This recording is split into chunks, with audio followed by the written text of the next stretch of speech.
Hulubaran ka na ng dangal, Amanda. Sa putikan ka nararapat. Isang marahas na sampalang nagpabaling sa mukha ng ulilang dalaga, habang sa labas ay nagbubunyi ang buong bayan para sa pista. Ngunit para kay Amanda, ang pistang ito ay ang kanyang libing. Ang araw ng pagpapakasal niya sa isang marungis na pulubi. Bakit ang taong itinuring niyang pamilya ang siyang nagtulak sa kanya sa impyerno? Hanggang kailan mananatiling bulag ang tadhana sa isang pusong ginto? Hulubaran ka na ng dangal, Amanda. Sa putikan ka nararapat dahil iyan ang tanging halaga mo sa pamamahay na ito. Ipakakasal ka namin sa taong grasa sa kanto para mabayaran ang utang ng tiyo mo at wala kang karapatang tumanggi. Ang malulutong na salitang iyon ay tila mga punyal na humiwa sa malamig na hangin ng madaling araw. Nakaluhod si Amanda sa magaspang at basang semento ng hugasan. Ang kanyang nanginginig at mapupulang mga kamay na babad sa lamig ng tubig ay maingat na nagkukusot sa mamahaling bestidang sutla ng kanyang tita Letty. Pilit niyang inaalis ang isang maliit na mantsa roon, isang gawain ng pag-iingat at sakripisyo na ngayon ay tinapatan ng isang hatol na mas mabigat pa sa kamatayan. Tila tumigil ang pag-ikot ng mundo ni Amanda. Ang mga bula ng sabon sa kanyang mga daliri ay dahan-dahang nawala. Isang mapait at tuyong bukol ang bumara sa kanyang lalamunan. Tila sinasakal siya mula sa loob. Ang lamig ng tubig ay mabilis na gumapang patungo sa kanyang mga buto, na naging dahilan ng pansamantalang pagkaparalisa ng kanyang buong katawan. Ang malambot na sutlang hawak niya ay biglang naging parang mga tinik na nakasusugat. Ang pamilyar na amoy ng sabong panlaba na may halong sampagwita ay biglang nagpaikot sa kanyang sikmura. Ginagawang isang tila masikip na hawla ang malawak na bakuran. Hindi siya sumigaw. Walang luhang pumatak. Ngunit sa loob-loob niya ay gumuho ang lahat ng natitirang pundasyon ng kanyang pagkatao. Bakit ang mga kamay na walang ibang ginawa kundi maglingkod ay siya pang itatali sa kadena ng walang hanggang kahihiyan? Ang pagtunog ng matutulis na takong ng sapatos ni Tita Letty ay lumikha ng nakakakilabot na ritmo sa semento, palapit ng palapit sa kanyang kinaroroonan. Nakapamewang ang ginang, ang mukha ay nakapintura ng matinding pandidiri at pagmamataas. Huwag kang mag-inarte dyan, Amanda. You should be grateful we found you a husband. Utang na loob mo sa amin ang buhay mo. Kung hindi dahil kay Manuel pinapak na ng mga asong gala ang buto mo sa kalsada, pagkatapos mamatay ng mga magulang mong walang silbi, matanda na kami. Baon na kami sa utang dahil sa pagpapalamon sa'yo, kaya panahon na para magbayad ka. Ang kasal na ito ang sasagip sa pamilyang ito. Panunumbat ni Letty, ang boses ay matinis at punong-puno ng lason na layuning iparamdam sa dalaga na siya ay isang malaking pabigat. Kasabay ng mga salitang yon, mabilis na dinukot ni Letty mula sa bulsa ng lumang apron ni Amanda ang kaisa-isang bagay na nagbibigay sa kanya ng lakas. Ang kupas na litrato ng kanyang pumanaw na ina. Nanlaki ang mga mata ni Amanda.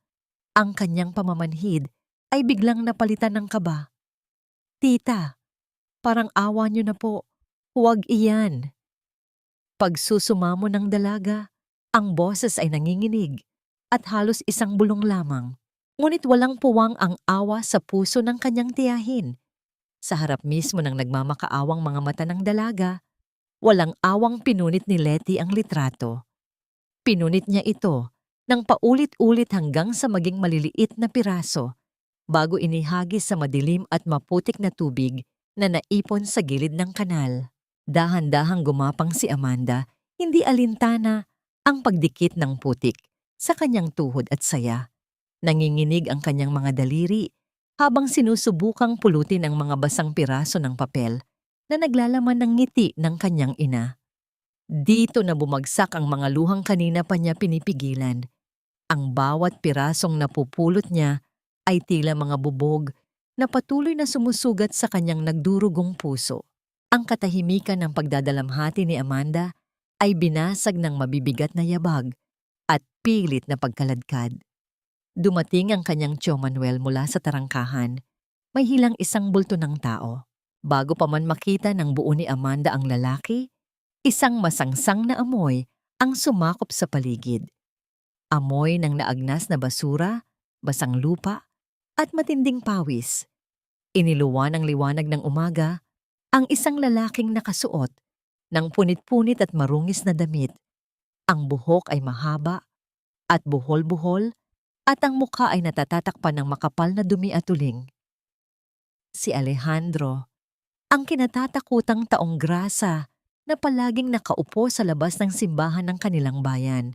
Ngunit sa kabila ng nakasusuklam na panlabas na anyo, mayroong isang sandali nang mag-angat ng tingin ng lalaki. Ang kanyang tindig, kahit sinusubukang baluktutin upang magmukhang kaawa-awa, ay may bakas ng pilit na itinatagong kakisigan. At ang kanyang mga mata, madilim, malalim, at tila nagmamasid at nagbabasa sa wasak na kaluluwa ni Amanda. Walang kabaliwan sa mga matang yon. Mayroon itong tahimik na talim. "Oh, heto na ang mapapangasawa mo," sigaw ni Manuel, sabay tulak kay Alejandro palapit sa dalaga. Sa labas ng bakuran, nagsimulang mag-ipon ang mga tsismosang kapitbahay. Ang kanilang mga mapangutyang bulungan ay tila mga bubuyog na nagpipiesta sa isang naagnas na bulaklak. Pinagtatawanan nila ang trahedya ng buhay nang ulilang si Amanda. Lumapit si Manuel at marahas na hinila sa braso si Amanda upang patayuin. Ang sakit ng pagkakahawak nito ay bumaon sa laman ng dalaga. "Humarap ka rito! Magmano ka sa magiging asawa mo. Ipakita mo sa buong baryo ang paggalang na natutunan mo sa pamamahay na ito." Utos ng Tio, habang nakangisi sa mga nakikipanood na kapitbahay. Napatitig si Amanda sa marumi at nangingitim na kamay ni Alejandro na pilit ipinapaabot sa kanya ng kanyang Tio. Kumulo ang kanyang sikmura sa pagkasuklam, ngunit matagal nang nakapagpasya ang kanyang isip. Mariin niyang kinagat ang sariling labi hanggang malasahan ang dugo. Ito ang presyong kailangan niyang bayaran para sa kalayaan, ang huling utang na loob na tatapusin niya. Nanginginig man, marahan niyang inabot ang kamay ng pulubi.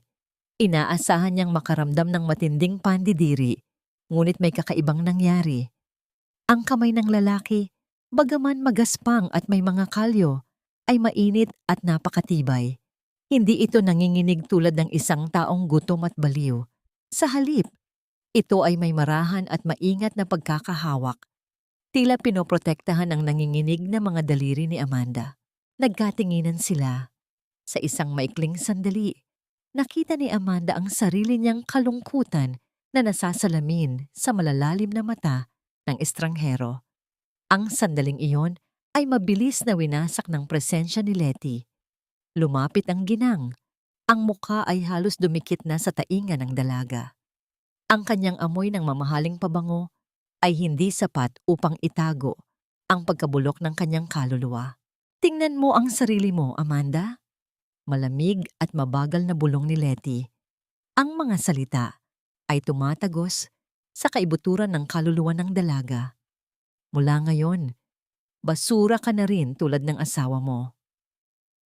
Nanatiling nakayuko si Amanda, habang ang paligid ay unti-unting nilamon ng amoy ng nabulok na basura na may kasamang simoy ng paparating na unos at ulan. Wala nang kailangan pang dasal sa kasal na ito dahil wala namang Diyos na nagnanais na masaksihan ang dumi mo sa harap ng altar. Pirmahan mo na ang papel na yan, Amanda, at lumayas na kayo sa pamamahay ko bago pa mahawa ng kamalasan ang aking mga gamit. Ang mga salitang yon ni Tita Letty ay tila huling pako na ibinaon sa kabaong ng dangal ni Amanda. Wala silang marangyang simbahan, walang puting belo, at walang mga bulaklak. Ang kanilang altar ay ang madumi at malangis na mesa sa kusina, kung saan ang amoy ng napanis na pagkain ay humahalo sa masangsang na amoy ng katawan ni Alejandro. Isang pirasong papel na lamang ang naghihiwalay sa kanyang nakaraan bilang isang ulila at sa kanyang kinabukasan bilang asawa ng isang pulubi. Nanginginig ang mga kamay ni Amanda habang hawak ang lumang ballpen. Ang bawat titik ng kanyang pangalan na isinusulat niya sa papel ay tila isang patak ng dugo mula sa kanyang puso. Sa kanyang tabi, naramdaman niya ang mabigat na presensya ni Alejandro. Hindi ito gumagalaw, hindi ito nagsasalita, ngunit ang init na nagmumula sa katawan nito ay tila isang pader na unti-unting kumukulong sa kanya. Nang matapos siyang pumirma, marahas na hinablot ni Tio Manuel ang papel at hinarap si Alejandro. "Oh, heto na ang bayad sa utang ko. Isama mo na ang babaeng yan. Kahit saan mo dalhin, kahit sa ilalim ng tulay, wag mo na siyang ibabalik dito." Ang boses ni Manuel ay punong-puno ng kagalakan, isang kagalakang nagmumula sa paglaya mula sa isang pasanin. Hindi sumagot si Alejandro. Marahan niyang kinuha ang maliit at luma na bag ni Amanda, ang tanging bag na naglalaman ng lahat ng kanyang pag-aari sa mundong ito. Ang pagkilos ng lalaki ay mabagal, halos may pag-iingat na naging dahilan upang mapatigil sandali si Amanda sa kanyang paghikbi. Sa gitna ng kaguluhan at pag-aalipusta, ang simpleng pagkuha ni Alejandro sa kanyang bag ay tila isang maliit na pasasalamat o marahil ay isang pangako ng proteksyon na hindi pa niya lubos na nauunawaan. Itinulak sila palabas ng pinto. Kasabay ng kanilang pagtapak sa labas ay ang pagbuhos ng malakas na ulan. Ang langit ay tila nakikiramay sa bigat ng nararamdaman ni Amanda o marahil ay sinusubukan nitong hugasan ang dumi ng katarungang ipinagkait sa kanya. Ang bawat patak ng ulan na tumatama sa tuyong lupa ay lumilikha ng amoy ng alikabok at basa na damo, isang amoy na habang buhay na mauukit sa alaala ni Amanda bilang amoy ng kanyang pagkatalo. Naglakad sila sa gitna ng kadiliman. Si Alejandro ang nasa unahan. Ang kanyang malapad na likod ay tila nagsisilbing panangga ni Amanda laban sa malakas na hangin. Naririnig ni Amanda ang tunog ng kanilang mga yapak sa putikan, isang mabigat at walang katapusang ritmo na tila naglalayo sa kanya sa tanging mundong kinagisnan niya. Huminto sila sa harap ng isang dampa sa gilid ng malawak na donde ng palay. Ang dampa ay gawa sa mga pinagtagpi-tagping bulok na kahoy at kinakalawang na yero. Ang pintuan nito ay nakasabit lamang sa isang lumang bisagra at ang bawat ihip ng hangin ay nagdudulot ng isang mahaba at tila dumaraing na tunog mula sa mga dingding na kawayan. Ang bubong na gawa sa plastik at yero ay hindi sapat upang pigilan ang ulan. Ang bawat patak na tumatagos sa mga butas ay lumilikha ng maliliit na pitik sa sahig na lupa na mabilis na nagiging maputik na tubig. "Dito tayo." Ang unang salitang binigkas ni Alejandro. Ang kanyang boses ay malalim at baritono. Walang bahid ng pagkautal o kawalan ng katinuan na inaasahan ni Amanda mula sa isang taong grasa. Mayroon itong awtoridad na tila hindi nababagay sa kanyang anyo. Pumasok si Amanda sa loob ng madilim na dampa. Ang tanging liwanag ay nagmumula sa isang maliit na gasera na nakapatong sa isang lumang kahon. Ang init sa loob ay tila nakakasakal, ngunit ang lamig na dulot ng kanyang basang damit ay mas matindi. Naupo si Amanda sa isang sulok, niyayakap ang kanyang sariling mga tuhod habang nanginginig sa lamig at takot.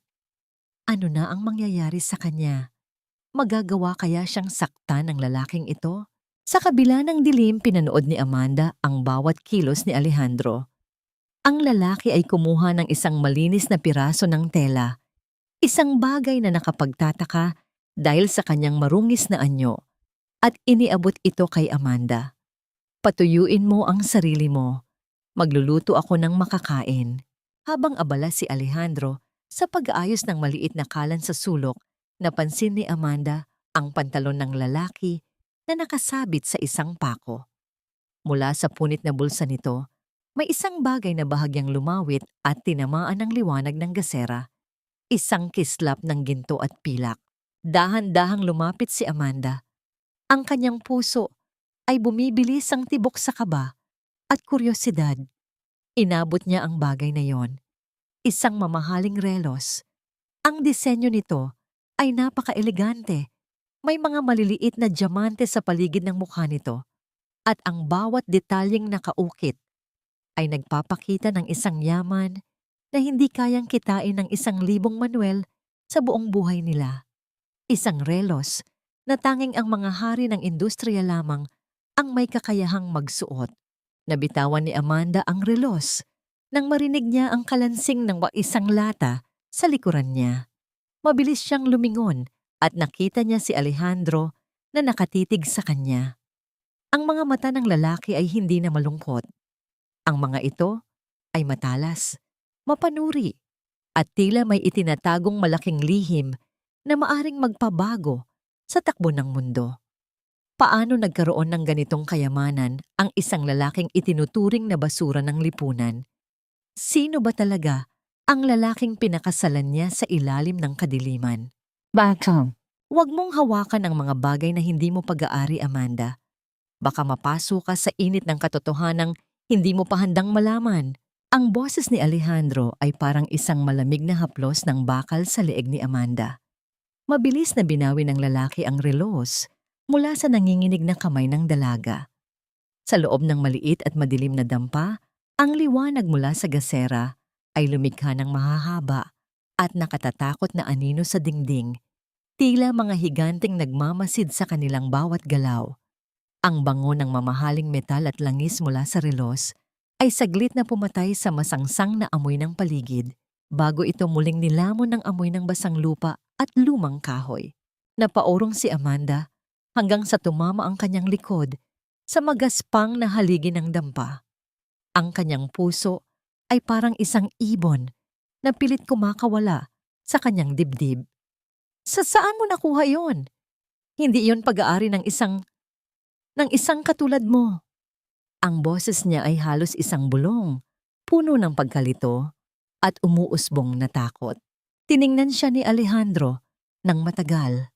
Ang uling sa kanyang muka ay hindi sapat upang itago ang talim ng kanyang mga mata. Mga matang tila nakakakita sa pinakamalalim na sikreto ng isang tao. Sa mundong ito, Amanda, hindi lahat ng nakikita ng mata ay siyang katotohanan. Minsan, ang pinakamalaking yaman ay nakatago sa ilalim ng pinakamakapal na dumi. Sagot ng lalaki habang ibinabalik ang relos sa isang lihim na bulsa sa kanyang loob na damit. Tumayo si Alejandro at lumapit sa kanya. Ang bawat hakbang nito ay nagdudulot ng mahinang krebak mula sa mga kawayan sa sahig. Isang tunog na nagpapataas ng balahibo ni Amanda. Ngunit sa halip na saktan siya, iniabot nito ang isang maliit na lata na may mainit na sabaw. Ang usok mula rito ay nagdadala ng amoy ng luya at asin, isang simpleng pagkain na tila isang biyaya sa gitna ng kanilang kagutuman. Kumain ka na. Kailangan mo ng lakas. Hindi madali ang maging asawa ng isang basurang tulad ko sa paningin ng mga tao, sabi ni Alejandro. May bahid ng pait sa kanyang boses, ngunit mayroon din itong kakaibang lambot na hindi inaasahan ni Amanda. Naupo sila sa sahig. Ang tanging pagitan nila ay ang maliit na gasera. Habang kumakain, napansin ni Amanda ang mga kamay ni Alejandro. Bagaman, marumi ang mga ito. Ang mga kuko ay maayos ang gupit sa ilalim ng dumi. At ang mga daliri ay mahahaba at tila sanay sa paghawak ng mga mahahalagang dokumento kaysa sa paghalungkat sa basura. Bakit mo hinayaang alipustain ka ni Tio Manuel? Bakit mo tinanggap ang kasal na ito? Tanong ni Amanda. Ang kanyang kuryosidad ay unti-unting lumalamang sa kanyang takot. Isang matipid na ngiti ang sumilay sa labi ni Alejandro. Isang nanangiting tila nangungutya sa buong mundo. Dahil ang mga taong tulad ng tiyo mo ay masyadong nakatuon sa ningning ng ginto, kaya hindi na nila nakikita ang tunay na halaga ng isang tao. At ikaw, Amanda, gusto kong malaman kung ang gintong puso mo ay tunay o sadyang pabalat bunga lang dahil sa hirap. Tumayo ang balahibo ni Amanda sa sinabi ng lalaki. Sino ba talaga ang estrangherong ito na tila binabasa ang kanyang kaluluwa. Lumalim ang gabi. Ang ulan sa labas ay naging isang mahina at paulit-ulit na pagpatak sa mga dahon ng saging na lumilikha ng isang malungkot na uyayis sa paligid. Humiga si Amanda sa isang gilid, gamit ang kanyang braso bilang unan. Ramdam niya ang lamig na nanggagaling sa sahig, ngunit bago pa man siya manginig, naramdaman niya ang isang mainit at makapal na tela na itinakip sa kanyang katawan, ang lumang jacket ni Alejandro. Bagaman may amoy ito ng usok, ito ay napakainit at tila nagbibigay ng isang uri ng proteksyon na hindi niya naramdaman sa loob ng mansyon ng kanyang tiyo. Akala ni Amanda ay makakatulog na siya, ngunit sa kalagitnaan ng gabi, nagising siya sa isang mahinang tunog. Isang kakaibang huni na tila nagmumula sa isang makabagong kagamitan. Dahan-dahan niyang iminulat ang kanyang mga mata at sinilip si Alejandro. Ang lalaki ay nakatayo sa may maliit na bintana, nakatalikod sa kanya. Sa kanyang kamay ay hawak niya ang isang gamit na hindi dapat naroroon, isang satellite phone na may umiilaw na kulay asul na screen. Nakahanda na ang lahat. Ang boses ni Alejandro ay mababa at puno ng autoridad, malayo sa boses ng isang pulubi. Hayaan nating magsaya ang mga buwaya sa kanilang huling piging. Sisiguraduhin kong sa susunod na pagkikita namin, ang lahat ng kinuha nila sa kanya ay ibabalik ko ng may kasamang interes. Bantayan ninyo ang bawat galaw ni Manuel. Huwag ninyong hahayaang malaman nila kung nasaan kami. Nanigas si Amanda sa kanyang kinahihigaan. Ang kanyang asawa ay hindi isang baliw na taong grasa. Siya ay isang lalaking may hukbo ng mga tauhan sa kanyang likuran. Isang lalaking nagpapanggap sa gitna ng dumi para sa isang layuning hindi pa niya matukoy. Sino ang kanya na tinutukoy ni Alejandro? At anong uri ng panganib ang dinala niya sa sarili niyang buhay nang pirmahan niya ang kasunduan ng kasal? Sa sandaling iyon, lumingon si Alejandro. Ang liwanag mula sa screen ng telepono ay tumama sa kanyang mukha na nagpapakita ng isang anyo na napakapanganib ngunit napakamapang-akit. Ang kanilang mga mata ay nagtagpo sa gitna ng kadiliman.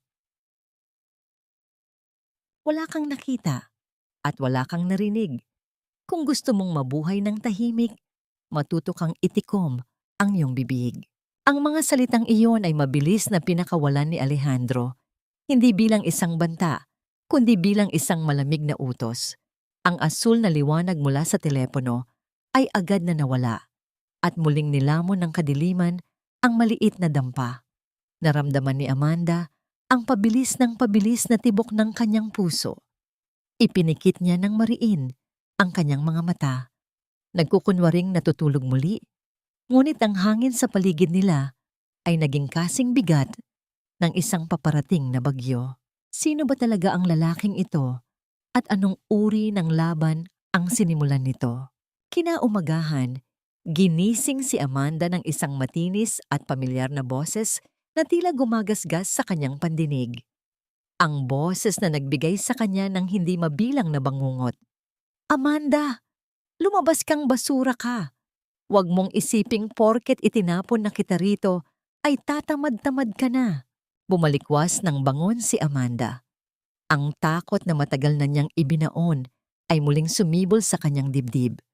Sumilip siya sa sirang pinto at nakita si Tita Letty. Nakapamewang at nakatayo sa labas. Ang mamahaling sapatos ng ginang ay nababalutan ng putik mula sa kagabing ulan na mas lalo pang nagpaalab sa kanyang galit. May hawak itong isang malaking basket ng labahin.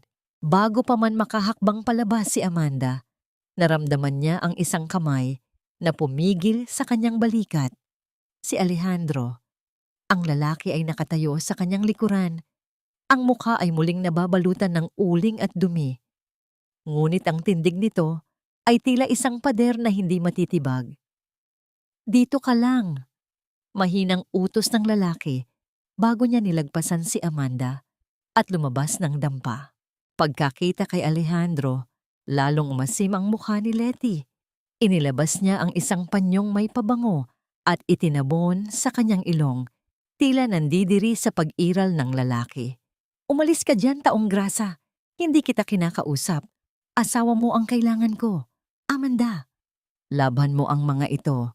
May mahalagang bisita kaming darating bukas at kailangan malinis ang mga kurtinang ito bago magtanghali. Sigaw ni Letty sabay hagis ng basket sa paanan ni Alejandro. Bumagsak ang basket at nagkalat ang mga mabibigat na tela sa putikan. Nanginig ang mga labi ni Amanda sa loob ng dampa. Ito ang kanyang buhay. Kahit na pinatalsik na siya at ipinakasal sa isang pulubi, patuloy pa rin siyang gagawing alipin ng kanyang pamilya. Aakma sana siyang lumabas upang sundin ang utos, tulad ng nakasanayan niyang gawin sa loob ng maraming taon. Ngunit ginawa ni Alejandro ang isang bagay na nagpatigil sa ikot ng mundo ni Letty at ni Amanda. Gamit ang kanyang maruming paa, dahan-dahang tinapakan ni Alejandro ang isang puting kurtina na nahulog sa putik. Ikiniskis niya pa ito ng bahagya upang masiguro na didikit ng husto ang itim na lupa sa mamahaling tela.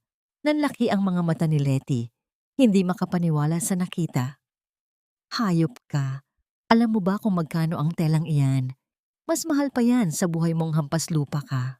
Inangat ni Alejandro ang kanyang paningin kay Letty. Ang kanyang mga mata ay hindi kakikitaan ng takot, kundi ng isang tahimik at mapanganib na panlilibak. Ayon sa batas ng Diyos at ng tao, asawa ko na si Amanda. Ang tungkulin niya ay sa kanyang pamilya, at ako ang pamilya niya ngayon. Kung gusto mong may maglaban ng dumi mo, gamitin mo ang sarili mong mga kamay. O kaya naman ay bayaran mo siya ng tama. Ang mga salitang iyon ay tila isang malakas na sampal sa mukha ni Letty. Wala pang sino man ang naglakas loob na kausapin siya ng ganoon, lalo na ang isang lalaking itinuturing niyang mas mababa pa sa aso. Ikaw. Nanginginig ang kamay ni Letty habang itinuturo si Alejandro. Babayaran mo ito, Manuel, Manuel. Mula sa di kalayuan, nagmamadaling lumapit si Tio Manuel. May bit-bit na isang makapal na piraso ng kahoy na ginagamit pang gatong. Nakita niya ang pagtapak ni Alejandro sa kurtina at ang pamumula ng mukha ng kanyang asawa sa galit. Anong ginagawa mong baliw ka sa asawa ko? Sigaw ni Manuel habang iniaangat ang kahoy, handang ihampas ito sa ulo ni Alejandro. Isang matinis na tili ang pinakawalan ni Amanda mula sa loob. Tiyo, wag po. Ngunit bago pa man bumagsak ang kahoy, mabilis na naiwasan ito ni Alejandro. Gamit ang isang mabilis at kalkuladong galaw, hinawakan niya ang pulso ni Manuel at pinilipit ito ng bahagya, sapat upang mapasigaw sa sakit ang matanda at mabitawan ng kahoy. Ang pagbagsak ng kahoy sa putik ay lumikha ng isang mabigat na tunog na umalingaw sa paligid. Hinila ni Alejandro si Manuel palapit sa kanya. Ang kanilang mga mukha ay magkalapit. Ang amoy ng takot ni Manuel ay nahaluan ng masangsang na amoy ni Alejandro. Subukan mong saktan siya o ako at sisiguraduhin kong iyon ang huling beses na magagamit mo ang mga kamay mong magnanakaw. Bulong ni Alejandro, isang banta na napakalamig na tila nagpatigas sa dugo ni Manuel. Ang mga salitang magnanakaw ay binigkas ng may diin. Tila alam ng estranghero ang pinakamalalim na lihim ng pamilya. Tinulak ni Alejandro si Manuel, dahilan upang mapaupo ito sa putikan sa tabi ng mga nadumihang kurtina. Hinatak ni Manuel ang kanyang nanginginig na asawa na si Letty, at dali-dali silang umalis, hindi makapaniwala sa lakas at tapang ng lalaking akala nila ay isang walang kwentang baliw. Bumalik si Alejandro sa loob ng dampa. Nakita niya si Amanda na nakaluhod, nanginginig at umiiyak. Hindi dahil sa takot sa pamilya niya, kundi dahil sa unang pagkakataon sa buong buhay niya. May isang taong nanindigan at nagtanggol sa kanya. Lumuhod si Alejandro sa harap niya at marahang inabot ang kamay ng dalaga. Ang init ng kanyang palad ay tila bumura Sa lahat ng lamig na naranasan ni Amanda. Sino ka ba talaga? Umiiyak na tanong ni Amanda. Ako ang asawa mo. At habang nasa pangangalaga kita, walang sino man ang maaaring umapak sa'yo, kahit pa ang sarili mong kadugo. Ang sandaling iyon, ang titig ng lalaki at ang init ng kanyang mga kamay ay nagtanim ng isang maliit na binhi ng pag-asa sa pusong matagal nang pinatuyo ng kalupitan. May binhi ng tapang na umuusbong, hindi sa pagsigaw, kundi sa pagtangging maging biktima ng sariling tadhana. Ang umaga pagkatapos ng gulo ay nagdala ng panibagong katahimikan sa dampa, ngunit ito ay isang katahimikan na may halong kaba at pag-asa. Maagang umalis si Alejandro, walang paalam at walang sinabing destinasyon. Naiwan si Amanda na nakatitig sa bakanteng espasyo kung saan natulog ang lalaki.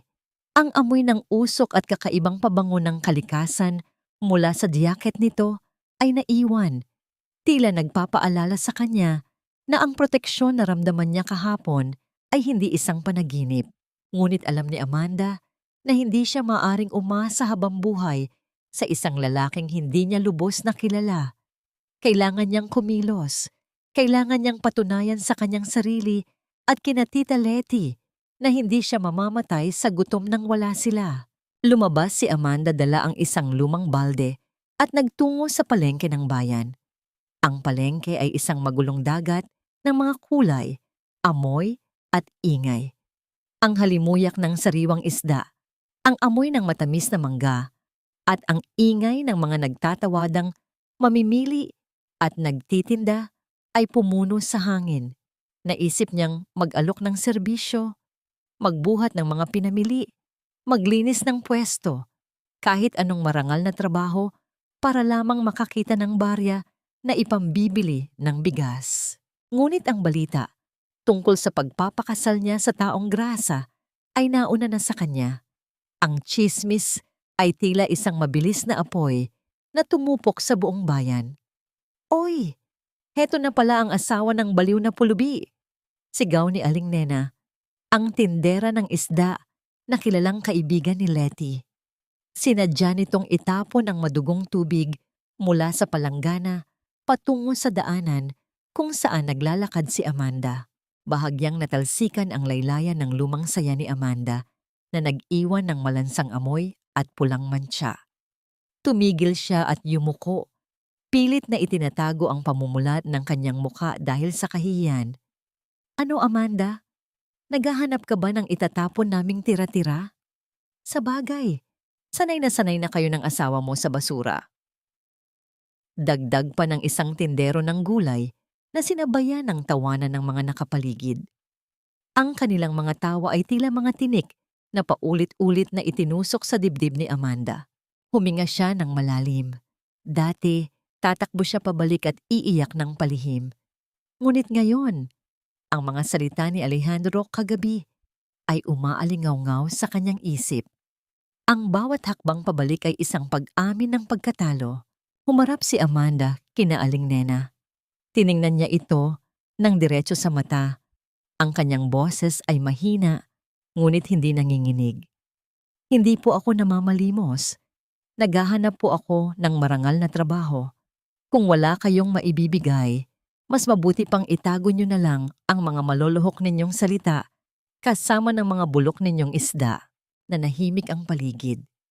Ang mga nanunuyang ngiti ay napalitan ng pagkagulat bago pa man makasagot si Aling Nena. Dahil sa pamumula sa galit, isang lalaki ang humawi sa mga nakikiusyoso. Hindi ito si Alejandro. Ang lalaki ay nakasuot ng isang malinis at plansadong barong. Ang buhok ay maayos ang pagkakasuklay at mayroong tindig na nagpapakita ng awtoridad. May dala itong isang makapal na sobre.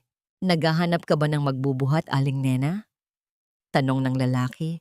Ang boses ay kalmado ngunit may diin na nagpapahiwatig ng babala. Dahil kung oo, baka gusto mong ipabuhat ko sa mga pulis ang mga ilegal na timbangan mo na matagal mo nang ginagamit para dayain ang mga mamimili. Namutla si Aling Nena at mabilis na umatras patungo sa kanyang pwesto, hindi na nag-angkop ng salita. Ang ibang nanunuya ay mabilis ding nagsipag-alisan, nagkukunwaring may ginagawa. Humarap ang lalaki kay Amanda at bahagyang yumuko ng may matinding paggalang, isang kilos na hindi pa naranasan ni Amanda mula sa kahit na sino. "Para sa inyo po, binibini," sabi ng lalaki habang iniaabot ang sobre. "Ito ay bayad para sa mga gulay at isda na ipapamili ninyo para sa inyong tahanan. At huwag na po kayong mag-alala na maghanap ng trabaho dito. May mga bagay na hindi nababagay sa inyong mga kamay." Nag-aalanganing inabot ni Amanda ang sobre. "No ka, sino ang nagpapabigay nito?" Ngumiti lamang ang lalaki, isang nangiting tila may itinatagong malaking lihim. "Ako po ay sumusunod lamang sa utos ng isang taong labis na nagpapahalaga sa inyo. Isang taong hindi hahayaang may mga pis sa inyo kailanman. Mag-iingat po kayo sa pag-uwi." Mabilis na naglakad palayo ang lalaki bago pa man makapagtanong muli si Amanda. Binuksan niya ang sobre at nakita ang isang bungkus ng pera, sapat na upang bumili ng masasarap na pagkain at mga bagong gamit para sa ilang buwan. Kasama ng pera ay isang maliit na puting card na walang pangalan. Tanging isang maikling mensahe ang nakasulat sa magandang sulat kamay. "Ang mga bulaklak ay hindi dapat manatili sa dilim. Patuloy kang mamukadkad." Sino ang lihim na tagapagtanggol na ito? Posible kayang may kinalaman ito sa telepono na ginamit ni Alejandro kagabi? O may isang taong mula sa kanyang nakaraan na hindi niya matandaan? Habang nakatitig sa pera, isang kislap ng pag-asa ang nagbigay init sa kanyang puso. Ngunit ang mga katanungan ay tila mga anino na pilit siyang sinusundan pabalik sa dampa. Ang init ng hapon ay tila naging isang mabigat na kumot na bumalot sa buong dampa. Ang pera at ang liham na natanggap ni Amanda sa palengke ay nakatago ng maingat sa ilalim ng kanyang banig. Tila isang lihim na kayamanan na naghihintay ng kasagutan. Nakapagluto siya ng maayos na pagkain, mainit na kanin at tinolang manok. Mga pagkaing matagal na niyang hindi natitikman nang hindi galing sa tira-tira ni Letty. Ngunit ang pag-asang nadama niya kanina ay mabilis na napalitan ng isang kakaibang bigat sa kanyang katawan. Ang pagod at ang lamig ng ulan kagabi na sinundan ng labis na stress sa palengke ay tuluyan ng naningil sa kanyang mahinang katawan. Ang kanyang ulo ay tila binibiyak sa sakit at ang kanyang paningin ay nagsimulang maglabo. Ang init ng kanyang balat ay tila apoy na nagmumula sa kanyang mga buto, habang ang kanyang kalamnan ay nanginginig sa matinding lamig. Bumagsak si Amanda sa sahig, walang lakas na bumangon at humiga sa banig. Ang kanyang hininga ay naging mababaw at mabilis. Sa pag-ikot ng kanyang paningin, naramdaman niya ang pamilyar na pangungulila sa kanyang ina, ang taong tanging nag-aalaga sa kanya sa tuwing siya ay nagkakasakit noong bata pa siya. Isang luha ang tumakas mula sa kanyang nakapikit na mga mata. Naaalala ang haplos ng ina na hindi na niya kailanman mararamdaman. Ang pagbukas ng pinto ay nagdulot ng isang malamig na ihip ng hangin. Dumating si Alejandro, may dalang ilang kahoy na panggatong.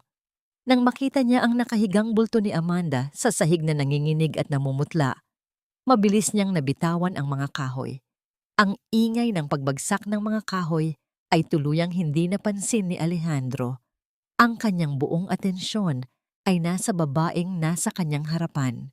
"Amanda!" Mabilis siyang lumuhod sa tabi nito, ang kanyang karaniwang malamig at kalkuladong anyo ay napalitan ng matinding pag-aalala. Hinawakan niya ang noo ng dalaga at tila siya napaso sa tindi ng lagnat. "Iina ko!" Ungol ni Amanda. Ang kanyang diwa ay unti-unting naglalayag sa deliryo. Ang kanyang nanginginig na kamay ay pilit na inaabot ang isang aninong nakikita lamang ng kanyang nagdideliryong isip. Hindi nag-aksaya ng panahon si Alejandro. Mabilis at maingat niyang binuhat ang magaan na katawan ni Amanda at inihiga ito sa banig. Kinuha niya ang natitirang malinis na tubig at binasa ang isang maliit na tuwalya. Ang kanyang malalaki at magaspang na kamay, mga kamay na sanay sa pagpirma ng mga kontratang nagkakahalaga ng bilyon-bilyon, ay ngayon ay marahan at buong pag-iingat na pinupunasan ang nag-iinit na mukha ni Amanda. Habang pinupunasan niya ang leeg at mga braso ng dalaga, hindi maiwasan ni Alejandro na makita ang mga lumang peklat at pasa. Bawat marka ay isang kwento ng kalupitan ni Letty at Manuel. Ang galit ay muling nag-apoy sa dibdib ni Alejandro, ngunit mabilis niya itong pinatay dahil alam niyang hindi galit ang kailangan ni Amanda sa mga oras na ito. Kailangan niya ng kalinga. Ang maghapong yon ay tila naging isang walang katapusang pagsubok. Walang tigil sa pagbabantay si Alejandro. Pinilit niyang pakainin ng sabaw si Amanda, pinagpupunasan at binalot sa kanyang sariling jacket upang labanan ng ginaw. Pagsapit ng gabi, ang lagnat ni Amanda ay umabot sa rurok. Nanginginig siya ng husto at umaagos ang malamig na pawis mula sa kanyang noo. "Huwag ninyo akong iiwan. Natatakot ako." Patuloy na daing ng dalaga. Ang kanyang mga kamay ay mahigpit na nakakapit sa laylayan ng damit ni Alejandro. Nakita ni Alejandro ang takot sa mga mata ng dalaga. Kahit nakapikit ito, ang puso niyang matagal nang naging bato dahil sa pagtataksil ng nakaraan ay unti-unting lumalambot, unti-unting natutunaw sa init ng pagiging dalisay ng babaeng nasa harapan niya. Hindi siya kailanman nakaramdam ng ganitong matinding pangangailangan na protektahan ng sinuman. Marahan siyang humiga sa tabi ni Amanda. Hindi siya yumakap, ngunit inilapit niya ang kanyang katawan upang ibahagi ang kanyang sariling init. Dahan-dahan, iniyuko niya ang kanyang ulo hanggang sa magdait ang kanilang mga noo. Ang mainit na hininga ni Amanda ay humalo sa kanyang sariling hininga, isang ritmo na tila naging isang musika ng paghilom. "Hindi kita iiwan," bulong ni Alejandro. Ang kanyang boses ay isang malalim na himig na tila nagmula sa pinakaloob-looban ng kanyang kaluluwa. Ang kanyang malaking palad ay marahang humaplos sa pisngi ni Amanda, nagpupunas sa isang luhang nakatakas. Sa kanyang pagdedeliryo, naramdaman ni Amanda ang init at pag-iingat ng haplos na yon. Ang kanyang takot ay unti-unting napawi. At bago siya tuluyang bumagsak sa isang malalim at mapayapang pagtulog, narinig niya ang isang bulong na paulit-ulit na umalingaw-ngaw sa kanyang isip. "Magpahinga ka na, aking reyna. Narito lamang ako, aking reyna." Sino siya sa paningin ni Alejandro at bakit ang mga salitang iyon ay nagdala ng isang hindi maipaliwanag na kilig na mas malakas pa kaysa sa kanyang lagnat?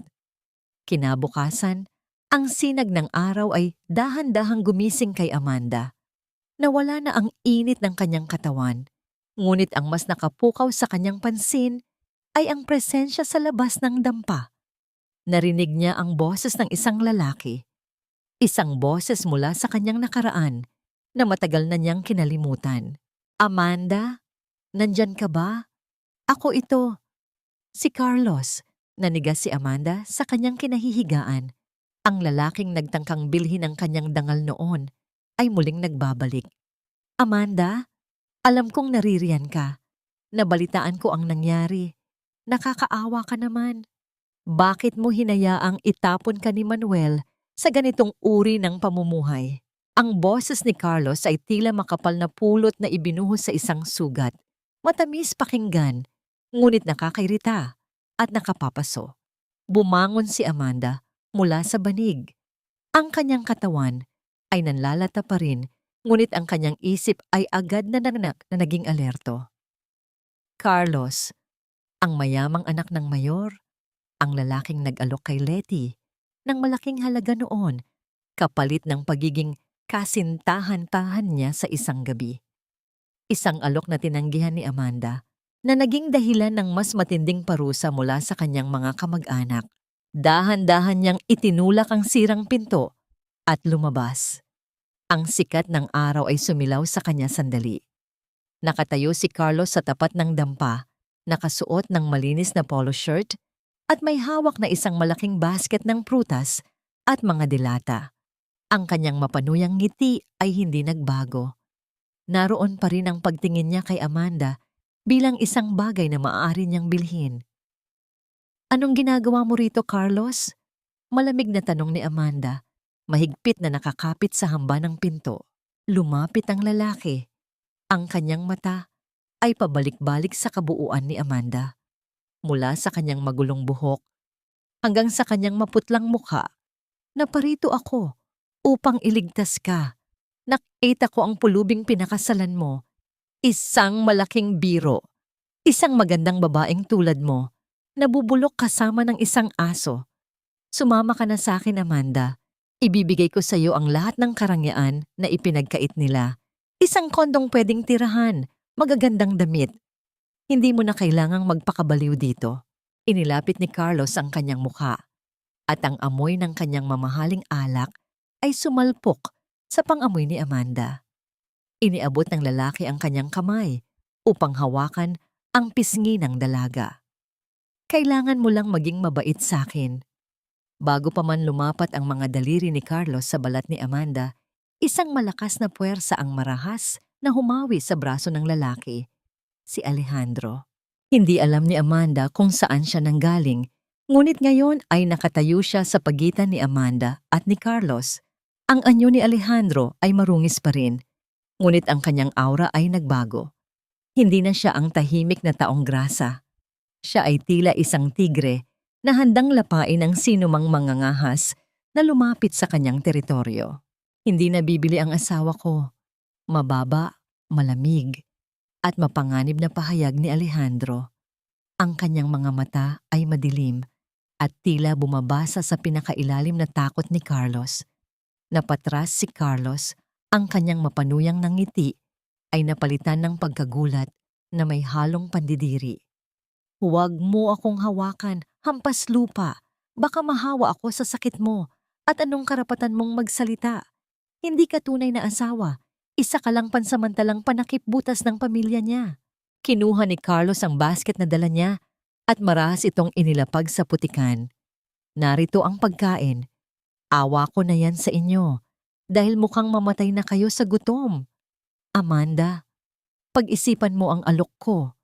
Babalik ako bukas at sana ay matauhan ka na." Tumalikod ito at mabilis na naglakad palayo. Nanginginig ang mga binti sa hindi maipaliwanag na takot sa titig ni Alejandro. Nakatayo lamang si Alejandro. Sinusundan ng tingin ang palayong figura ni Carlos. Ang kanyang kamao ay mahigpit na nakakuyom, handang dumurog ng buto. Ngunit nang maramdaman niya ang mainit na kamay ni Amanda sa kanyang likuran, unti-unti itong lumuwag. "Hayaan mo na siya," mahinang sabi ni Amanda. "Hindi ko kailangan ng pera niya at lalong hindi ko siya sasamahan."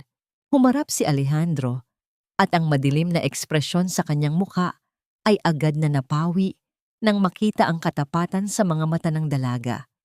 Tiningnan niya ang basket ng pagkain sa putikan. Sa halip na kunin ito, gamit ang isang malakas na sipa, itinapon ni Alejandro ang buong basket sa kalapit na kanal. Ang mga prutas at delata ay lumubog sa madilim na tubig. "Alejandro!" Gulat na bulalas ni Amanda.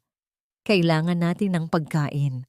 Hindi tayo tatanggap ng limos mula sa isang taong ang tingin sa'yo ay isang bayarang babae. Hindi kita iiwang magutom, Amanda.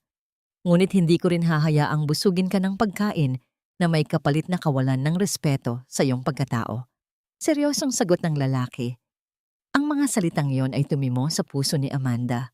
Sa unang pagkakataon, naramdaman niya ang tunay na kahulugan ng pagkakaroon ng dignidad. Hindi siya isang bagay na ipinagbibili. Siya ay isang asawa na ipinagtatanggol. Ngumiti si Alejandro, isang maliit ngunit totoong ngiti. "May dala akong sariwang isda, galing sa tabing ilog.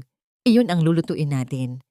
Habang naghahanda sila ng pagkain, ang katahimikan sa pagitan nila ay hindi na nakakailang, kundi nakakaginhawa. Ngunit ang kapayapaang ito ay pansamantala lamang. Nang pumasok si Alejandro sa loob upang kumuha ng panggatong, naiwan si Amanda sa labas. Mula sa kanyang bulsa, aksidenteng nalaglag ang maliit na sobre na galing sa lalaki sa palengke kahapon. Bago pa niya ito mapulot, isang kamay ang mabilis na dumampot dito. Napatulala si Amanda nang makita kung sino iyon. Si Tita Letty na nakapasok ng walang ingay at nakatitig sa makapal na pera sa loob ng sobre. Ang mga mata ng ginang ay nanlalaki sa pagkasakim. Saan mo ninakaw ang perang ito, Amanda? Matinis at nanggigigil na tanong ni Letty. Hindi ito sayo. Babawiin ko ito bilang kabayaran pa rin sa mga utang mo sa amin. Bago pa man makasigaw si Amanda, nakita niya ang matalim na titig ni Letty na bumaling sa kanyang kamay. Partikular sa nag-iisang manipis na gintong kwintas na itinatago niya sa ilalim ng kanyang damit. Ang huling pamana ng kanyang ina na matagal na niyang itinatago. At iyan, akin na rin iyan. Ibalik niyo po iyan. Parang awa niyo na, Tita Letty. Iyan na lang ang natitirang alaala ko sa nanay ko. Ang boses ni Amanda ay tila napupunit na tela, punong-puno ng desperasyon at sakit. Ang kanyang kamay ay mahigpit na nakahawak sa laylayan ng mamahaling saya ni Letty. Hindi alintana ang putik na dumidikit sa kanyang mga tuhod. Ngunit ang ginang ay walang pakialam. Hawak nito sa isang kamay ang sobrang puno ng pera at sa kabilang kamay ay ang manipis na gintong kwintas. Ang palawit na hugis krus ay kumikinang sa ilalim ng araw. Tila tinatawanan ang trahedya ni Amanda. Marahas na sinipa ni Letty ang kamay ng dalaga, dahilan upang mapabitaw si Amanda at mapadapa sa lupa. Huwag mo akong hawakan ng marurumi mong kamay. Utang na loob mo sa pamilya namin ang lahat. Ang perang ito. Itinaas niya ang sobre ng may matinding kasakiman. At ang kwintas na ito ay bayad sa lahat ng bigas at ulam na isinubo mo sa loob ng 15 taon. Papero. Hindi niyo po iyon pwedeng kunin. Para po sa gamot iyon. Humihikbing pakiusap ni Amanda. Ang luhang pumapatak mula sa kanyang mga mata ay nag-iiwan ng malilinaw na marka sa kanyang maalikabok na pisngi. Ang paninikip ng kanyang dibdib ay mas matindi pa kaysa sa lagnat na naranasan niya kahapon. Ang kwintas na yon ay ang kanyang huling ugnayan sa ina, ang huling patunay na may nagmahal sa kanya bago siya mapunta sa impyernong pamamahay na yon. Ngumisi si Letty, isang ngiti na tila nanggaling sa pinakailalim na bahagi ng impyerno. Gamot? Para saan? Para sa asawa mong baliw? O para sa'yo para mas tumagal ang paghihirap mo? Hayaan na lang ninyong mamatay kayo sa gutom. Iyon ang mas nararapat sa inyo. Bago pa man makatalikod si Letty, ang kahoy na pintuan ng dampa ay marahas na bumukas. Si Alejandro. Ang kanyang mukha ay kasing lamig ng bato, ngunit ang kanyang mga mata ay tila nag-aalab na uling. Walang salita siyang binigkas. Sa 3 malalaking hakbang, nakarating siya sa harapan ni Letty. Bago pa man makasigaw ang ginang, mabilis na hinablot ni Alejandro ang kwintas mula sa kamay nito. Ang galaw ay napakabilis at napaka-eksakto, tila sanay sa pag-agaw ng mga bagay mula sa mga kalaban. Ano sa tingin mo ang ginagawa mo? Hampas lupa. Matinis na tili ni Letty. Hawak ang kanyang nanginginig na kamay na tila napaso sa bilis ng pangyayari. Akin yan. Akin ang asawa ko. Kung anong pag-aari niya ay pag-aari ko. Malamig na sagot ni Alejandro. Ang boses ay mababa at nagdadala ng nakamamatay na banta. Inilagay niya ang kwintas sa loob ng kanyang bulsa. At hindi ko pinahihintulutan ang mga magnanakaw na tulad mo na kunin ang anumang bagay na mahalaga sa kanya. Nanlaki ang mga mata ni Letty na puno ng pagkapahiya at galit. Magnanakaw? Ako? Kinukuha ko lang ang nararapat sa akin. Kayo ang mga palamunin. Ikiniling ni Alejandro ang kanyang ulo. Isang maliit na ngiti ng panlilibak ang sumilay sa kanyang mga labi. Mabuti pang umalis ka na, Letty. bago ko kalimutan na isa kang babae. Dahil ang pera sa sobrang hawak mo ay sapat na upang tuluyan kayong makulong dahil sa pagnanakaw ng yaman na hindi sa inyo. Hindi naintindihan ni Letty ang eksaktong ibig sabihin ng estranghero. Ngunit ang lamig sa boses nito at ang paraan ng pagtawag nito sa kanyang pangalan nang walang galang o takot ay nagpatindig ng kanyang mga balahibo. Mabilis siyang umurong at patakbong umalis patungo sa naghihintay nilang sasakyan. Dala ang sobrang pera ngunit hindi ang kwintas. Nang makalayo na ang ginang, agad na lumuhod si Alejandro sa tabi ni Amanda. Marahan niyang inakay ang dalaga patayo. Ang katawan ni Amanda ay patuloy pa rin sa pagyanig mula sa hagulgol. Isang pag-iyak na hindi lamang dahil sa nangyari, kundi dahil sa lahat ng sakit na naipon sa loob ng maraming taon. Hindi nagsalita si Alejandro. Sa halip, hinila niya si Amanda at isinandal ang ulo nito sa kanyang malapad na dibdib. Ang amoy ng usok at kagubatan mula sa lalaki ay tila naging isang ligtas na kanlungan. Ipinalupot ni Alejandro ang kanyang matitibay na braso sa nanginginig na katawan ng dalaga. Hindi ito isang yakap na may mali siya. Ito ay isang yakap na nag-aalok ng proteksyon, isang tahimik na pangako na hindi na siya muling masasaktan. Shh! Tahan na! Malambing na bulong ni Alejandro. Ang kanyang baba ay nakadapo sa tuktok ng ulo ni Amanda. Nandito na ang kwintas. Ligtas na ito. Patuloy ang pag-iyak ni Amanda. Binabasa ng kanyang mga luha ang marungis na damit ni Alejandro. Ngunit hindi ito pinansin ng lalaki. Ang kanyang kamay ay marahang humahagod sa likod ni Amanda. Isang ritmo na unti-unting nagpakalma sa sumisikip na dibdib ng dalaga. Matapos ang ilang sandali, nang kumalma na ang pag-iyak ni Amanda, dahan-dahan niyang inalis ang pagkakayakap. Inilabas ni Alejandro ang gintong kwintas at marahan itong inisuot sa leeg ni Amanda. Ang malamig na metal laban sa kanyang mainit na balat ay tila nagpanumbalik ng kanyang hininga. Salamat, mahinang sabi ni Amanda. Hindi makatingin ng diretso sa mga mata ng lalaki.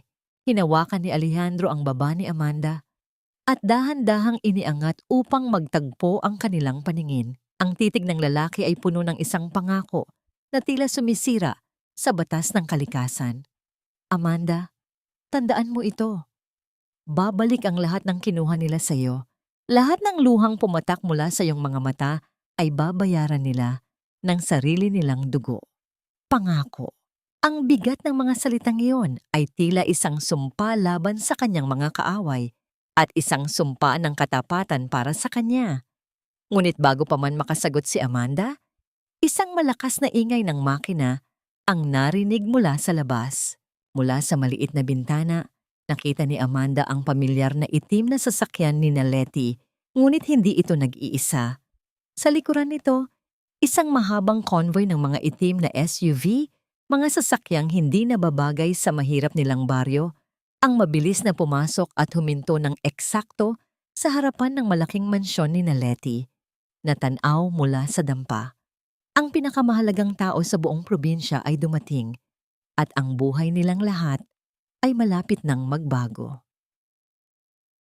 Ang pambihirang paningin ng nagtataasang itim na mga sasakyan sa maalikabok na kalsada ay tila nagpatigil sa oras sa buong baryo.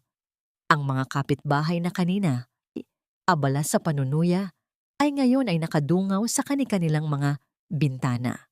Tahimik na nagmamasid. Sa loob ng dampa, nanatiling nakatayo si Amanda. Ang kanyang kamay ay mahigpit na nakakapit sa gintong krus sa kanyang dibdib. Alejandro, ano yon? Tanong niya. Ang boses ay nanginginig hindi sa takot, kundi sa isang hindi maipaliwanag na kaba. Hindi sumagot ang lalaki. Nanatili siyang nakatitig sa bintana. Ang kanyang mga mata ay nag-aapoy sa isang lihim na kaalaman. Ang uling sa kanyang muka ay tila unti-unting nawawalan ng bisa upang itago ang matalim at makapangyarihang hubog ng kanyang panga. Ang simula ng kanilang katapusan, malamig at mababang sagot ni Alejandro. Isang pangungusap na tila galing sa isang huwes na nagbababa ng hatol. Mula sa mansyon ni Letty, naririnig ang aligagang sigawan at pagmamadali ng mga katulong. Naghahanda ang mag-asawa para sa isang malaking anibersaryo, ngunit ang pagdating ng mga bisitang ito ay tila hindi inaasahan. Habang nakatingin si Amanda, napansin niya ang paglapit ng tatlong lalaking nakaitim na suit. Sila ay naglalakad patungo, hindi sa mansyon, kundi sa kanilang dampa. Mabilis na umatras si Amanda at nagtago sa likuran ni Alejandro. Ang takot na naranasan niya kay Carlos kanina ay muling sumibol. May mga taong parating, bulong niya. Huwag kang matakot. Marang hinawakan ni Alejandro ang nanginginig na kamay ng dalaga. Pamilya. Pamilya? Bago pa man makapagtanong muli si Amanda, huminto ang mga lalaki sa tapat ng sirang pinto. Ang nangunguna sa kanila ay ang lalaking nagbigay kay Amanda ng sobre sa palengke. Hindi sila pumasok ng walang pasintabi. Sa halip, sabay-sabay silang yumuko ng may malalim na paggalang. Senyor! Bati ng nangungunang lalaki, ang boses ay kalmado, ngunit puno ng pagsunod. Nakahanda na po ang lahat. Nakuha na namin ang mga papeles mula sa bangko. Ang mga utang ni Manuel at ang pekeng titulo ng lupa ay nasa ating kontrol na. Ang kumpanya ng mga Villafuerte ang formal na nakabili ng kanilang mga ari-arian. Nanlaki ang mga mata ni Amanda. Senyor, mga papeles? Villafuerte? Bumaling siya kay Alejandro. Ang kanyang isip ay tila isang mabilis na ipo-ipo ng kalituhan at gulat. Sino ka ba talaga? Ang tanong niya ay halos hindi lumabas sa kanyang lalamunan. Bakit kanila tinatawag na Senyor? Humarap si Alejandro kay Amanda at sa unang pagkakataon, hindi niya itinago ang kanyang tunay na aura. Ang tindig niya ay naging matuwid, ang kanyang balikat ay lumapad, at ang kanyang mga mata ay nawalan ng anumang bakas ng kahirapan. Kahit suot niya ang maruming damit, ang kapangyarihan ay tila umaapaw mula sa kanyang pagkatao. Amanda! Nagsimula siya. Ang kanyang boses ay tila isang malambot na unan na pilit tinatakpan ang matalas na katotohanan. Ang pangalan ko ay Alejandro Villafuerte. Ako ang tagapagmana ng Villafuerte Shipping Lines at ang lalaking pilit na inagawan ng kalayaan at buhay dahil sa kasakiman ng iba. Napaatras si Amanda. Ang bawat salita ay tila mga bato na bumabagsak sa kanyang isip. Ang taong grasa na pinakasalan niya, ang lalaking nag-alaga sa kanya nang may sakit siya, at ang lalaking nagtanggol sa kanya laban sa sariling pamilya ay isang bilyonaryo. Isang lalaking may kakayahang bilhin ang buong bayan sa isang kumpas lamang ng kamay? Bakit? Luhang nagsisimulang mamuo sa kanyang mga mata, isang halo-halong emosyon ng pakiramdam ng pagtataksil at kalituhan. Bakit kailangan mong magpanggap? Bakit kailangan mong magmukhang kaawa-awa at iparanas sa akin ang ganitong kahihiyan? Lumapit si Alejandro at tinangkang hawakan ang mukha ni Amanda. Ngunit umiwas ang dalaga. Ang sakit sa mata ni Alejandro ay halata. Ngunit naiintindihan niya ang reaksyon nito. Dahil gusto kong makita kung may natitira pang kabutihan sa mundong ito, Amanda. Malungkot at mabigat ang kanyang boses. Ang huling babaeng nangakong mamahalin ako ay niloko ako at pinagtangkaan akong ipapatay nang isipin niyang mawawala na ang yaman ko dahil sa isang pekeng aksidente. Kailangan kong malaman kung may isang taong kaya akong mahalin, hindi dahil sa aking pangalan o pera, kundi dahil lamang sa ako ay isang tao. Tiningnan ni Alejandro ng diretso si Amanda. Ang kanyang mga mata ay naghahanap ng pag-unawa. At nahanap kita, isang babaeng handang isuko ang sariling buhay para sa isang inaakalang pulubi. Isang babaeng nagtanggol sa akin at nagbigay sa akin ng init ng isang tahanan sa kabila ng lamig ng pag-aalipusta. Bago pa man makasagot si Amanda, Nag-ingay muli ang paligid. Mula sa labas, narinig ang malakas na boses ni Tita Letty, nakikipagtalo sa isa sa mga tauhan ni Alejandro. Ano itong pinagsasasabi nyo na pinaalis nyo kami? Amin ang bahay na ito. At sino kayo para mangialam sa ari-arian namin? Sigaw ni Letty. Ang boses ay pumipiyok sa matinding kaba at galit. Tumingin si Alejandro kay Amanda. Isang tingin na nagpapahiwatig ng huling paghahanda para sa laban. Oras na para sa paniningil, Amanda. Handa ka na bang sumama sa akin at kunin ang lahat ng nararapat sa iyo? Ang pagpipilian ay nakalatag. Pwede siyang tumakbo palayo, natatakot sa malaking mundo ng kasinungalingan na biglang bumalot sa kanya. O maaari siyang tumayo sa tabi ng lalaking ito, ang lalaking sa kabila ng lahat ng panlilinlang ay nagbigay sa kanya ng tanging nararamdamang tunay na pagkalinga. Humugot ng malalim na hininga si Amanda. Pinunasan ng luha at dahan-dahang tumango. Nasisiraan na kayo ng bait. Hindi niyo kami pwedeng palayasin sa sarili naming pamamahay. Asawa ko si Manuel at siya ang nagmamay-ari ng kapirasong lupang ito mula pa sa kanyang mga ninuno. Ang boses ni Letty ay pumailan lang sa buong bakuran, basag at puno ng desperasyon. Nakatayo siya sa veranda ng mansyon, ang kanyang mamahaling damit ay tila hindi na nababagay sa magulo at namumula niyang mukha. Sa kanyang tabi ay si Manuel, nanginginig at namumutla. Ang mga mata ay nanlalaki habang nakatitig sa matataas at matitikas na tauhan ni Alejandro na may hawak na makakapal na dokumento. Mula sa loob ng dampa, pinapanood ni Amanda ang kaguluhan. Ang kaba sa kanyang dibdib ay mabilis na napalitan ng isang malamig na katahimikan.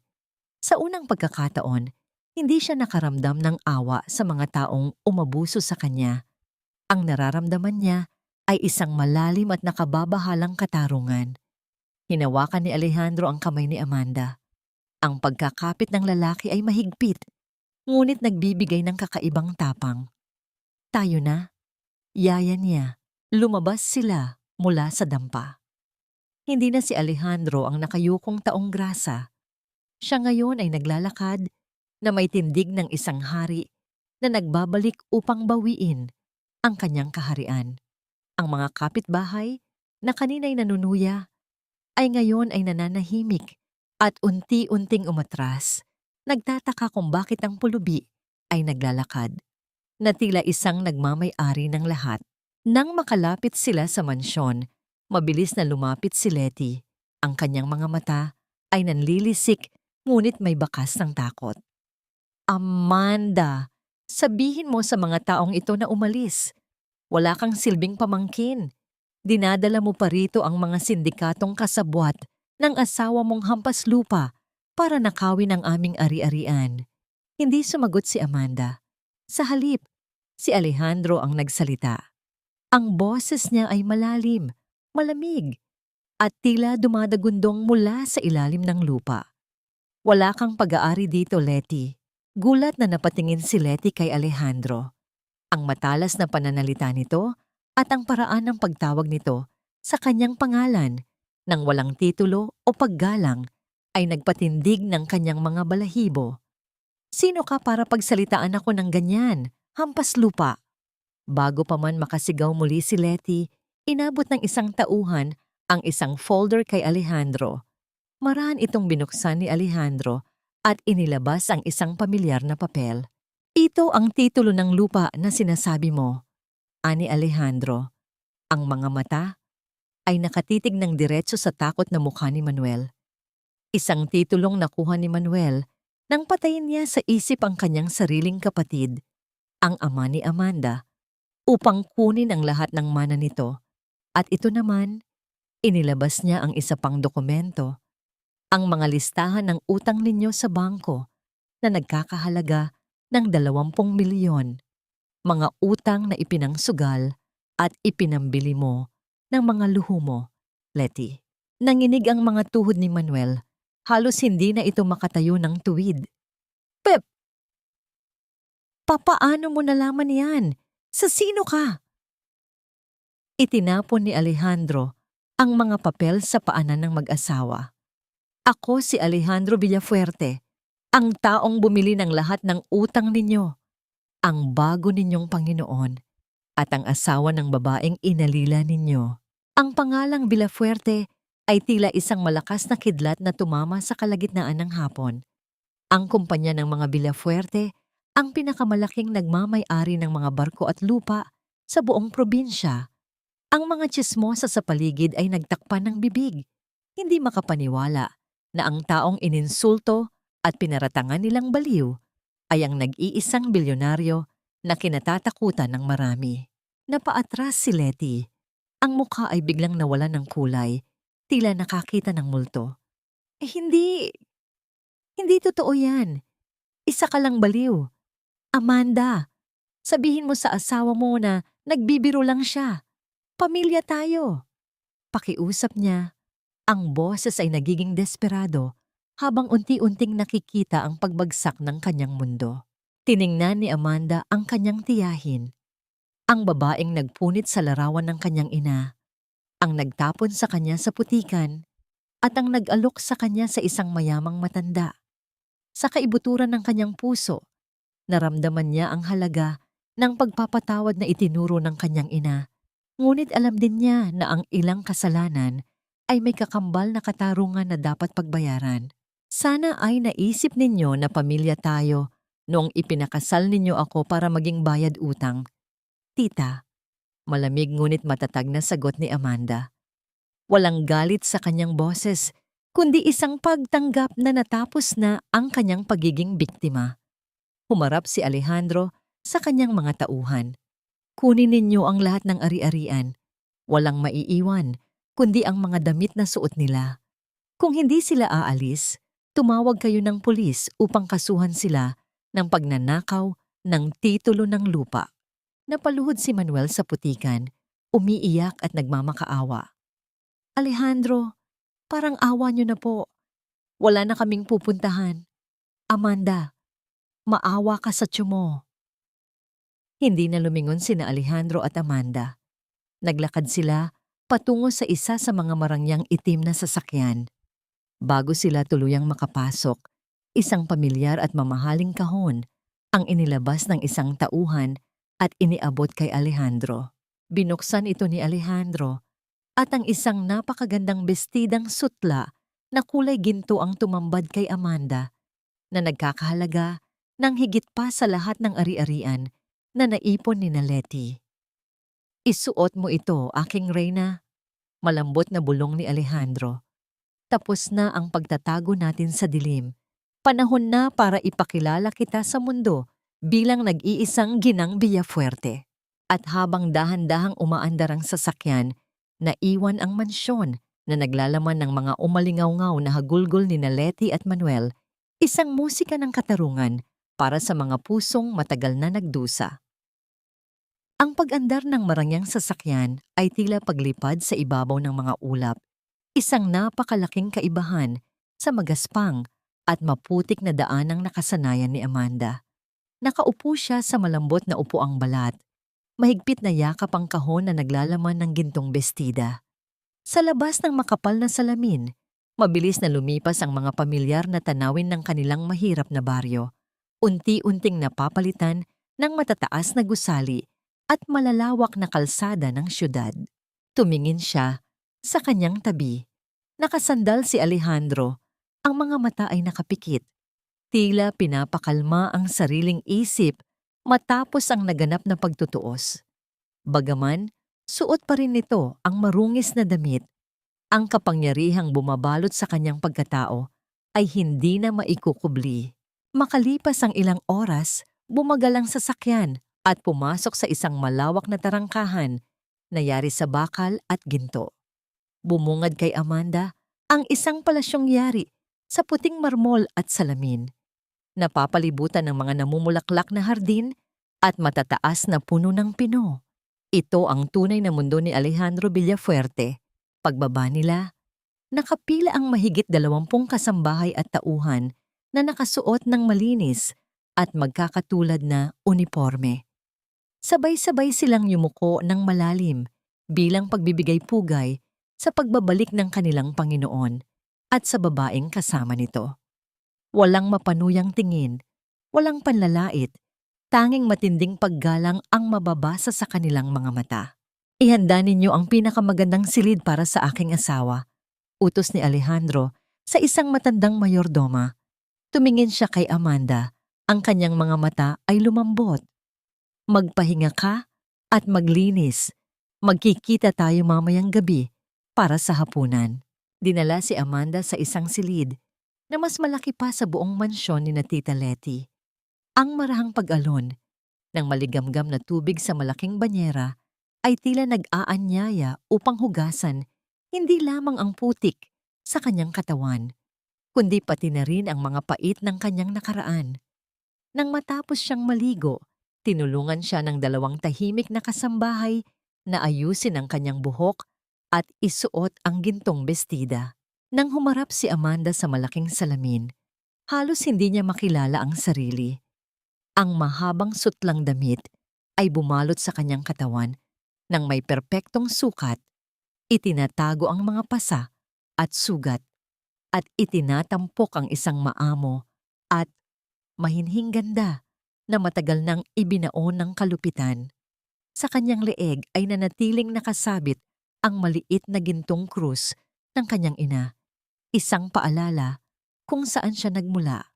Bumukas ang malaking pintuan ng silid at isang lalaki ang pumasok. Napigil ni Amanda ang kanyang hininga. Nawala na ang marungis at mahabang buhok ng taong grasa. Sa harap niya ay nakatayo ang isang lalaking may matikas na pangangatawan, nakasuot ng itim na suit na tila tinahi partikular para sa kanya. Ang kanyang buhok ay maayos na nakasuklay pabalik at ang kanyang mukha ay malinis. Nagpapakita ng matapang na panga at matatalim na matang kulay kape. Si Alejandro, sa kanyang tunay na anyo, ay tila isang Diyos na bumaba sa lupa. Lumapit ang lalaki. Ang bawat hakbang ay may dalang kumpiyansa at kapangyarihan. Tumigil siya sa likuran ni Amanda. Ang kanilang mga paningin ay nagtagpo sa salamin. Marahang ipinatong ni Alejandro ang kanyang malalaki at may init na kamay sa mga balikat ni Amanda. Sinasabi na ng isip ko na ikaw ang pinakamagandang babae sa buong mundo. Ngunit iba pa rin pala kapag nakita na ng sarili kong mga mata. Malalim at mapang-akit na bulong ni Alejandro. Inilapit niya ang kanyang mukha at naramdaman ni Amanda ang mainit na hininga ng lalaki sa kanyang tainga na nagpadala ng libu-libong kuryente sa kanyang gulugod. Isang marahang paglapat ng mga labi ni Alejandro ang iginawad niya sa gilid ng noo ni Amanda. Isang halik na walang halong pagnanasa, kundi isang selyo ng pag-angkin at matinding pag-iingat. "Handa ka na ba?" tanong nito. May mga taong naghihintay sa baba, mga taong nag-akalang patay na ako, at mga taong kailangang makilala kung sino ang babaeng magmamay-ari ng kalahati ng lahat ng akin. Ibinaba ni Alejandro si Amanda sa isang malaking bulwagan kung saan nakatipon ang mga miyembro ng board ng korporasyon at ilang piling kaibigan ng pamilya. Ang pagpasok nilang dalawa ay tila nagpatigil sa pag-ikot ng mundo ng mga naroroon. Ang mga bulungan ng pagtataka at gulat ay nag-umpisa. Sino ang babaeng ito na nanggaling sa wala, na ngayon ay nakakapit sa braso ng kinatatakutang bilyonaryo? Pinatunayan ni Alejandro sa lahat na hindi isang biro ang kanilang kasal. Ipinakilala niya si Amanda hindi lamang bilang asawa, kundi bilang ang bagong reyna ng kanyang kaharian. Sa buong gabi, hindi binitawan ni Alejandro ang kamay ni Amanda, na nagbigay sa dalaga ng hindi matatawarang pakiramdam ng seguridad. Ngunit ang kapayapaang ito ay may nakatagong lason. Matapos ang marangyang hapunan, nang umalis sandali si Alejandro upang kausapin ang kanyang mga abogado, naglakad-lakad si Amanda sa tahimik na bahagi ng mansyon. Nakarating siya sa pribadong opisina ng kanyang asawa. Bahagyang nakabukas ang pinto, kaya pumasok siya upang hintayin ito doon.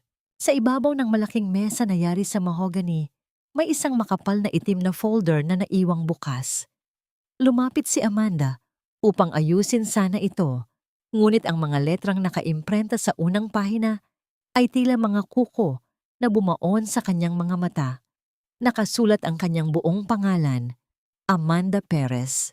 Sa ilalim nito ay ang pangalan ng kanyang pumanaw na ama. At ang pinakanakapangingilabot sa lahat ay ang petsa ng dokumento. 1 buwan bago pa man magpanggap si Alejandro na isang pulubi at mapadpad sa kanilang baryo. 1 buwan bago pa man niya maranasan ang pinakamatinding impyerno sa kamay ni Letty at Manuel. Nanginginig ang mga kamay ni Amanda habang inililipat ang pahina. Naroon ang mga litrato niya habang patagong naglalaba. Naroon ang kumpletong talaan ng mga utang ni Nacho Manuel at isang kontrata na nagsasabing bibilhin ng Villafuerte Corporation ang lahat ng ari-arian ng mag-asawa sa kondisyong ipapakasal si Amanda kay Alejandro. Tila pinagbagsakan ng langit si Amanda. Ang malamig na hanging nagmumula sa aircon ay hindi sapat upang pawiin ang apoy ng pagkakanulo na sumusunog sa kanyang dibdib. Lahat ay planado. Ang pagkikita nila, ang kasal, ang pagbili sa mga utang, lahat ng iyon ay bahagi ng isang malaking laro. Hindi siya pinili dahil nakita ni Alejandro ang kanyang kabutihan sa gitna ng hirap. Pinili siya dahil bago pa man magsimula ang laro, siya na ang itinakdang biktima sa isang misyon ng paghihiganti at pagmamanipula. Paano niya magagawang pagkatiwalaan ang lalaking nagligtas sa kanya kung ito rin pala ang arkitekto ng kanyang huling trahedya? Lahat pala ng ito ay isang laro lamang. Lahat ng pagpapakasakit ko, lahat ng luha ko ay kasama sa script na isinulat mo bago mo pa man ako nakilala. Ang mga salitang iyon ay hindi lumabas sa bibig ni Amanda bilang isang sigaw, kundi bilang isang basag at nanginginig na bulong na tila mas masakit pa sa anumang hiyaw. Ang itim na folder sa kanyang kamay ay naging kasing bigat ng isang lapida. Ang bawat pahina na naglalaman ng kanyang nakaraan, ang mga oras ng kanyang paglalaba, ang bawat pasa sa kanyang braso na lihim na nakuhanan ng larawan, at ang plano ni Alejandro na iligtas siya ay tila mga lason na unti-unting pumapatay sa kanyang bagong silang na pag-asa. Ang malamig na hanging nagmumula sa mga lagusan ng aircon sa loob ng opisina ay tila naging mga karayom na tumutusok sa kanyang balat. Ang amoy ng mamahaling pabango at lumang libro sa silid na kanina ay nagbibigay sa kanya ng katiwasayan ay ngayon ay naging amoy ng pagkakanulo. Narinig niya ang marahang pagbukas ng pinto. Ang amoy ng pamilyar na sandalwood at tagumpay ay pumasok sa silid bago pa man ang may-ari nito. Huminto ang mga yabag ni Alejandro sa gitna ng silid nang makita niya si Amanda na nakatayo sa tabi ng kanyang mesa. Hawak ang ebidensya ng kanyang manipulasyon. Amanda, ang boses ni Alejandro ay malalim, ngunit may bakas ng kaba na hindi niya kayang itago. Hindi mo dapat binabasa ang mga yan nang walang paliwanag. Humarap si Amanda. Ang kanyang mga mata ay nagniningning sa mga luhang pilit niyang pinipigilan. Ang gintong bestida na suot niya na kanina ay nagpaparamdam sa kanya na isa siyang reyna, ay ngayon ay tila isang marangyang kulungan. Paliwanag? Bahagyang tumawa si Amanda, isang tawang puno ng pait. Ano ang ipapaliwanag mo, Alejandro? Na bago ka pa man dumating sa dampa, alam mo na ang lahat? Na ang bawat pagtatanggol mo sa akin, ang bawat haplos mo nang may sakit ako, ay bahagi lamang ng isang detalyadong plano upang makuha ang tiwala ko? Ginawa mo akong bida sa isang dula na ikaw ang direktor, ang producer, at ang tanging nanonood. Lumapit si Alejandro. Ang kanyang mukha ay puno ng pagsisisi, ngunit nanatiling matigas ang kanyang panga.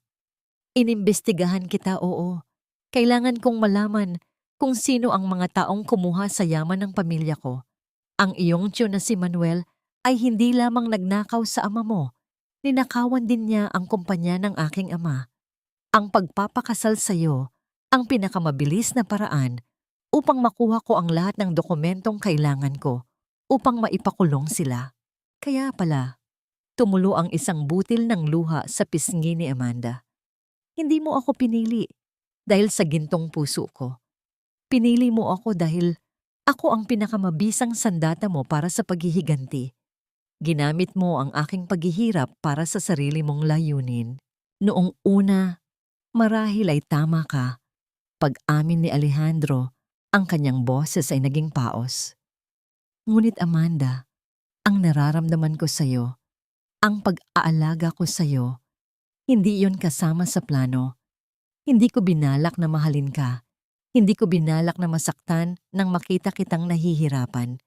Ang plano ay tungkol sa negosyo, ngunit ang puso ko ay naging totoo. Paano ko paniniwalaan ang isang pusong nagsimula sa isang malaking kasinungalingan? Tanong ni Amanda, sabay hagis ng folder sa ibabaw ng mesa. Ang tunog ng pagbagsak ng mga papel ay umalingaw-ngaw sa tahimik na silid, tila isang huling hantungan ng kanilang tiwala. Tinalikuran ni Amanda ang lalaki at naglakad patungo sa pinto. Ngunit bago pa man siya makalabas, isang huling pahina mula sa folder ang nahulog at tumigil sa kanyang paanan. Isang lumang sulat na may pirasong punit. Dahil sa kuryosidad, dinampot ito ni Amanda. Ang sulat kamay ay pamilyar. Ang sulat kamay ng kanyang ama. Ngunit ang nilalaman nito ay tungkol sa isang kasunduan sa pagitan ng kanyang ama at ng ama ni Alejandro. Isang kasunduan na nagsasabing ang lahat ng ari-arian ng mga Perez ay ipinagkakatiwala sa mga Villafuerte sa oras na mamatay ang kanyang ama upang protektahan ang kinabukasan ni Amanda mula sa kasakiman ni Manuel. Nanlaki ang mga mata ni Amanda. Ang kanyang ama ay hindi namatay na mahirap. Ang kanyang ama ay nag-iwan ng lahat para sa kanya at ang mga Villafuerte, ang pamilya ni Alejandro, ang humawak nito sa loob ng maraming taon. Bakit ngayon mo lang ito ibinalik? Hinarap ni Amanda si Alejandro. Ang kanyang galit ay napalitan ng isang malalim na suspetsa. Hinawakan ng pamilya ninyo ang mana ko sa loob ng 15 taon habang ako ay nag-aalila sa bahay ni na Tita Letty. Bakit nyo hinayaang magdusa ako kung sa inyo pala ipinagkatiwala ng tatay ko ang buhay ko? Ang mukha ni Alejandro ay biglang namutla. Ang katahimikan sa silid ay naging nakabibingi. Dahil ang aking ama, ang lalaking tinitingala ko. Nahihirapang bigkasin ni Alejandro ang mga salita. Siya ang dahilan kung bakit hindi nakarating ang tulong sa inyo. Itinago niya ang dokumentong yan upang gamitin ang pera ninyo para isalba ang aming sariling kumpanya noon. Napaupo si Amanda sa sahig. Ang kanyang mundo ay tuluyan ng gumuho. Ang taong nagligtas sa kanya ngayon ay anak ng lalaking nagnakaw ng kanyang buong pagkabata. Ang lahat ng pasakit, ang bawat hapdi ng gutom, at ang bawat sampal na tinanggap niya kina Letty ay maari sanang naiwasan kung naging matapat lamang ang mga Villafuerte. Kaya ka bumalik, bulong ni Amanda sa gitna ng kanyang paghagulhol.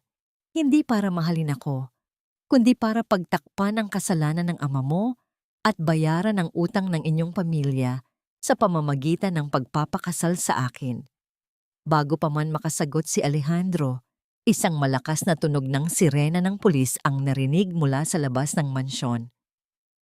Ngunit hindi ito para kina Letty. Ang mga ilaw na pula at asul ay tumatama sa bintana ng opisina ni Alejandro. Isang tinig mula sa megaphone ang umalingaw-ngaw sa gabi. Alejandro Villafuerte, lumabas ka nang nakataas ang mga kamay. Ikaw ay inirereklamo ng kidnapping at forced marriage ni Manuel Perez. Sa gitna ng kaguluhan, isang figura ang aninag sa labas ng gate. Si Carlos, may hawak na isang dokumento at nakangisi ng mapanira. Ang laban ay hindi pa tapos at sa pagkakataong ito, si Amanda ang kailangang pumili kung sino ang tunay na kaaway.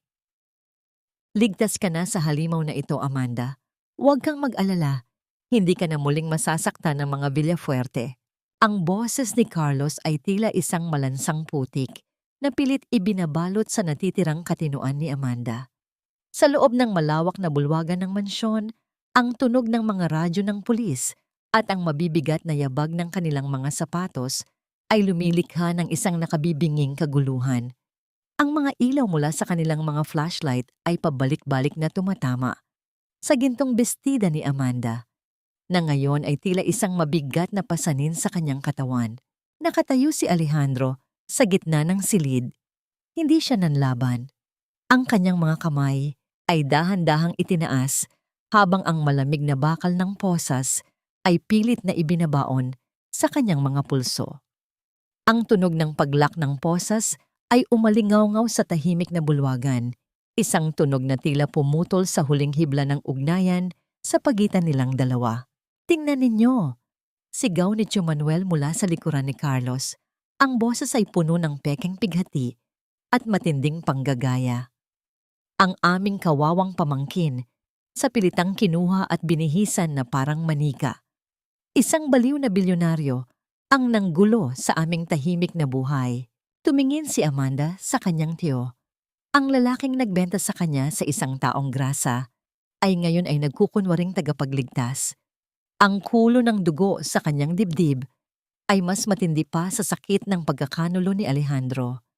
Ang miro ng mga tao sa paligid ay nagpapadala ng mga mapanghusgang tingin kay Alejandro habang si Carlos ay lumalapit kay Amanda. Ang kanyang kamay ay nakalahad na tila ba siya ay isang bayaning naghihintay ng pasasalamat. "Sumama ka na sa akin, Amanda." Bulong ni Carlos, ang amoy ng kanyang tagumpay ay nakakasakal. "Iwan mo na ang kriminal na ito. Sa akin, magiging tunay kang reyna." Humarap si Amanda kay Alejandro. Ang lalaki ay nakatingin lamang sa kanya. Walang pakiusap sa kanyang mga mata. Walang paghingi ng tawad. Tanging isang malalim na pagtanggap sa kanyang kapalaran ang naroon. Tila sinasabi ng kanyang mga mata na handa siyang mabulok sa rehas kung yun ang kabayaran para sa kasalanan ng kanyang ama at sa sakit na naidulot niya kay Amanda. Ang muling pagkabali ng puso ni Amanda ay narating ang rurok. Sa isang panig ay ang lalaking nagprotekta sa kanya mula sa putikan, ngunit nagmula sa pamilyang nagnakaw ng kanyang pagkabata. Sa kabilang panig naman ay ang kanyang tunay na pamilya at si Carlos, ang mga taong ang tanging hangad ay ang gamitin siya at ang kanyang yaman. "Sandali lang."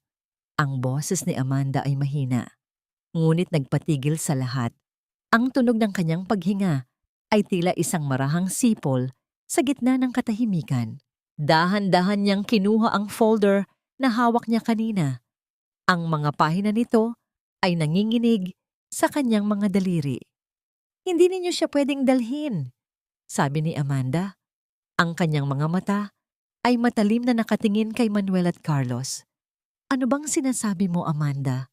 Takot na tanong ni Manuel. "Nahihibang ka na ba dahil sa pananakit ng lalaking ito?" "Hindi siya ang nanakit sa akin," sagot ni Amanda, sabay pakita sa dokumentong nagpapatunay na ninakaw ni Manuel ang kanyang mana sa loob ng maraming taon. "Si Alejandro ang nagligtas sa akin mula sa impyernong ginawa ninyo sa buhay ko. At kung may dapat mang arestuhin dito ngayon, iyon ay kayo. Dahil sa pagnanakaw ng buhay at kinabukasan ng isang ulilang tulad ko." Nanlaki ang mga mata ni Carlos. Mabilis siyang lumingon sa mga pulis. "Huwag kayong makinig sa kanya. Isang Stockholm Syndrome lang ito. Amanda, hindi mo alam ang sinasabi mo." Ngunit hindi natapos doon.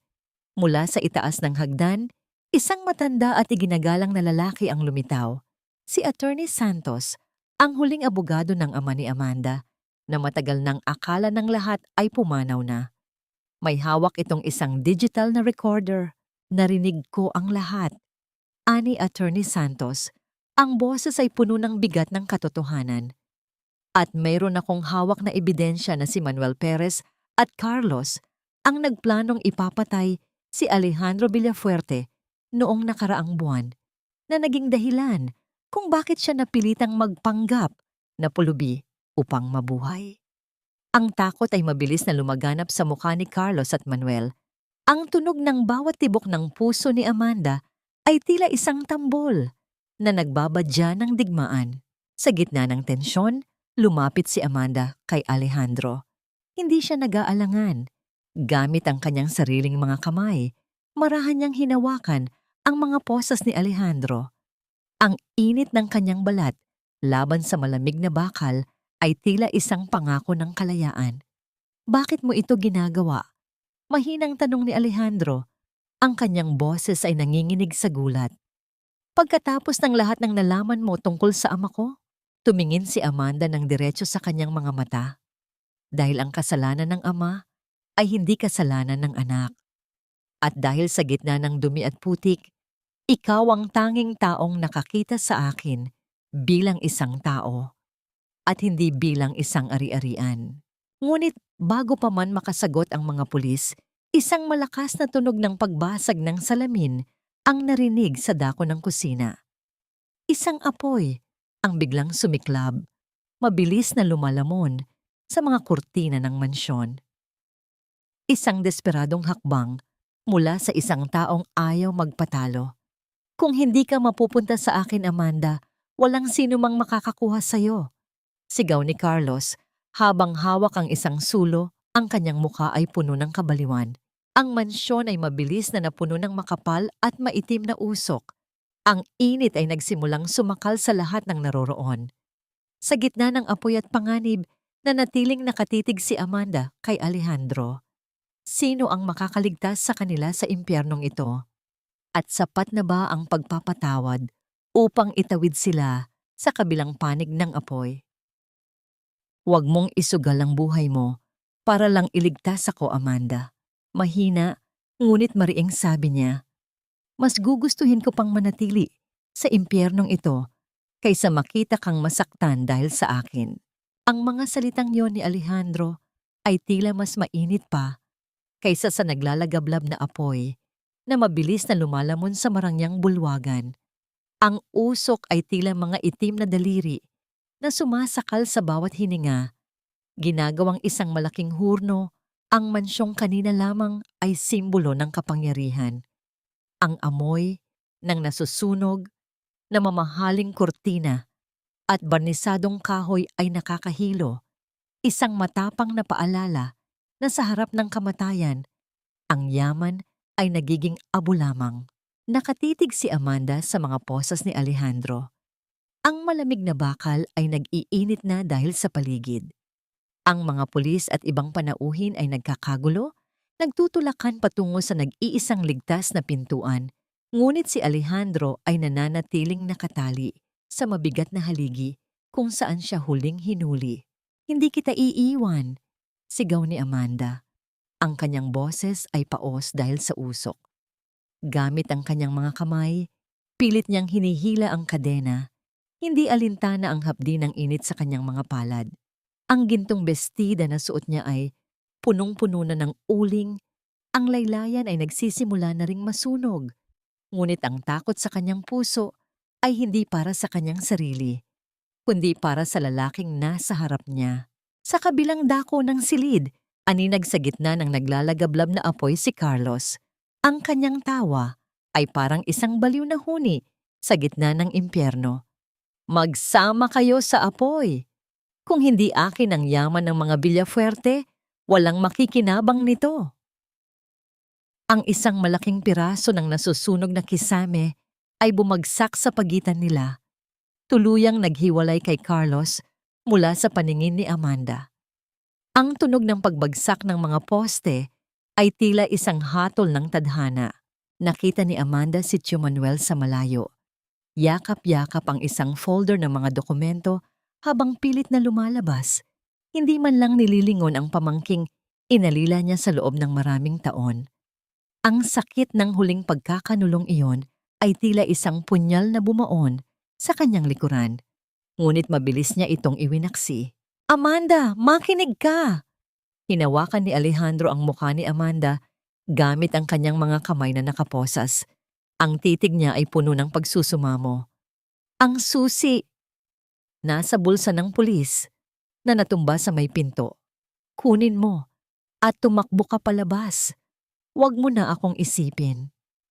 Hindi. Umiiling si Amanda. Ang mga luha niya ay mabilis na natutuyo dahil sa init.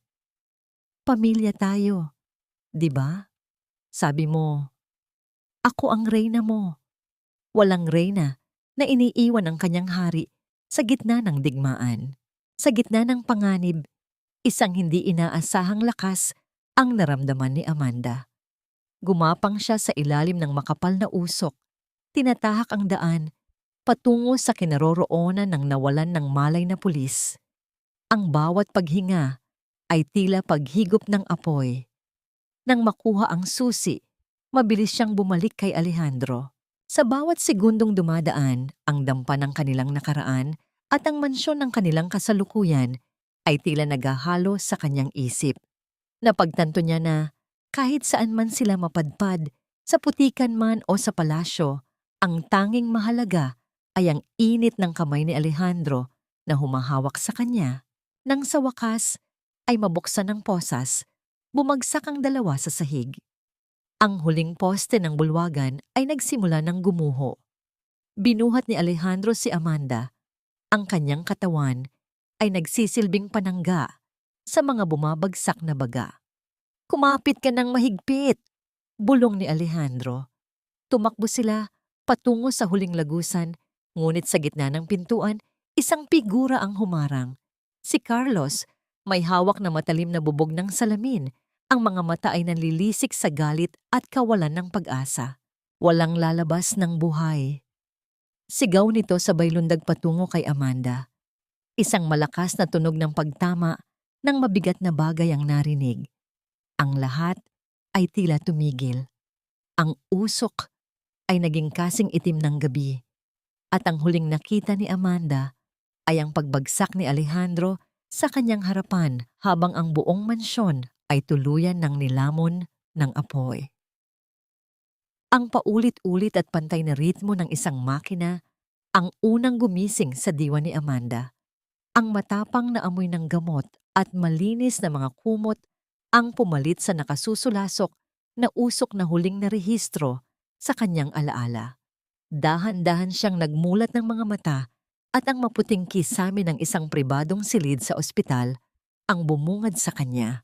Kasabay ng kanyang paggising ay ang mabilis na pag-agos ng mga alaala.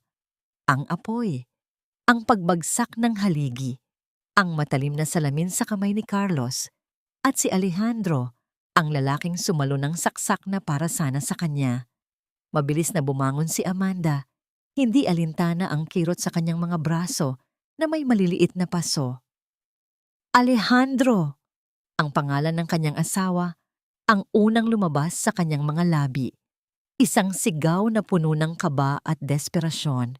Bumukas ang pinto at pumasok si Attorney Santos kasama ang isang nurse.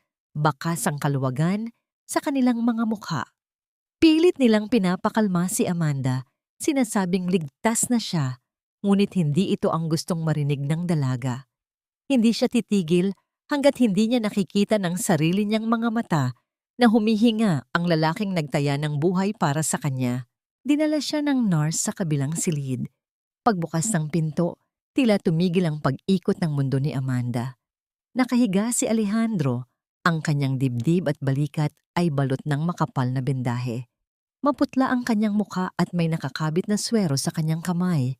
Ngunit nang marinig niya ang pagbukas ng pinto, dahan-dahang iminulat ng lalaki ang kanyang mga mata.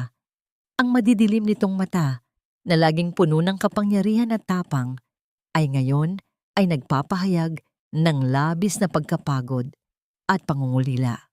Bakit ka bumangon? Dapat ay nagpapahinga ka. Paos at mahinang sita ni Alejandro, ngunit ang kanyang kamay ay pilit na umaabot sa direksyon ni Amanda. Tumakbo si Amanda palapit sa kama at lumuhod sa gilid nito. Kinuha niya ang kamay ni Alejandro at idinikit ito sa kanyang basa ng luhang pisngi. Ang init ng palad ng lalaki ay nagkumpirma na hindi ito isang panaginip. Buhay ang kanyang asawa. Sino sa atin ang dapat nagpapahinga? Humihikbing sagot ni Amanda.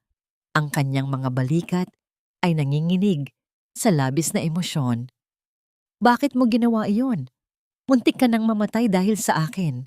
Huminga ng malalim si Alejandro Ang bawat pag-angat ng kanyang dibdib ay nagdudulot ng kirot, ngunit hindi niya inalis ang paningin sa asawa.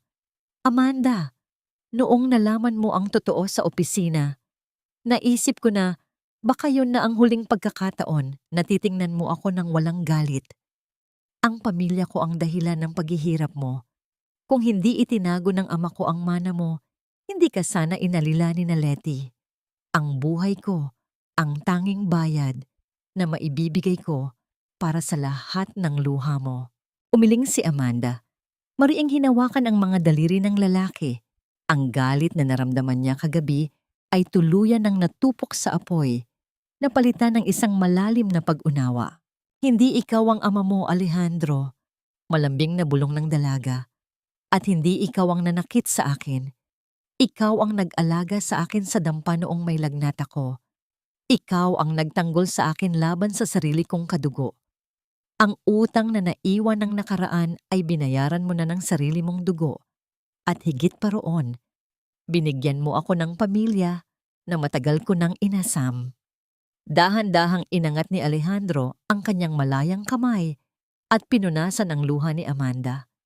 Pinapatawad mo ba ako, aking reyna?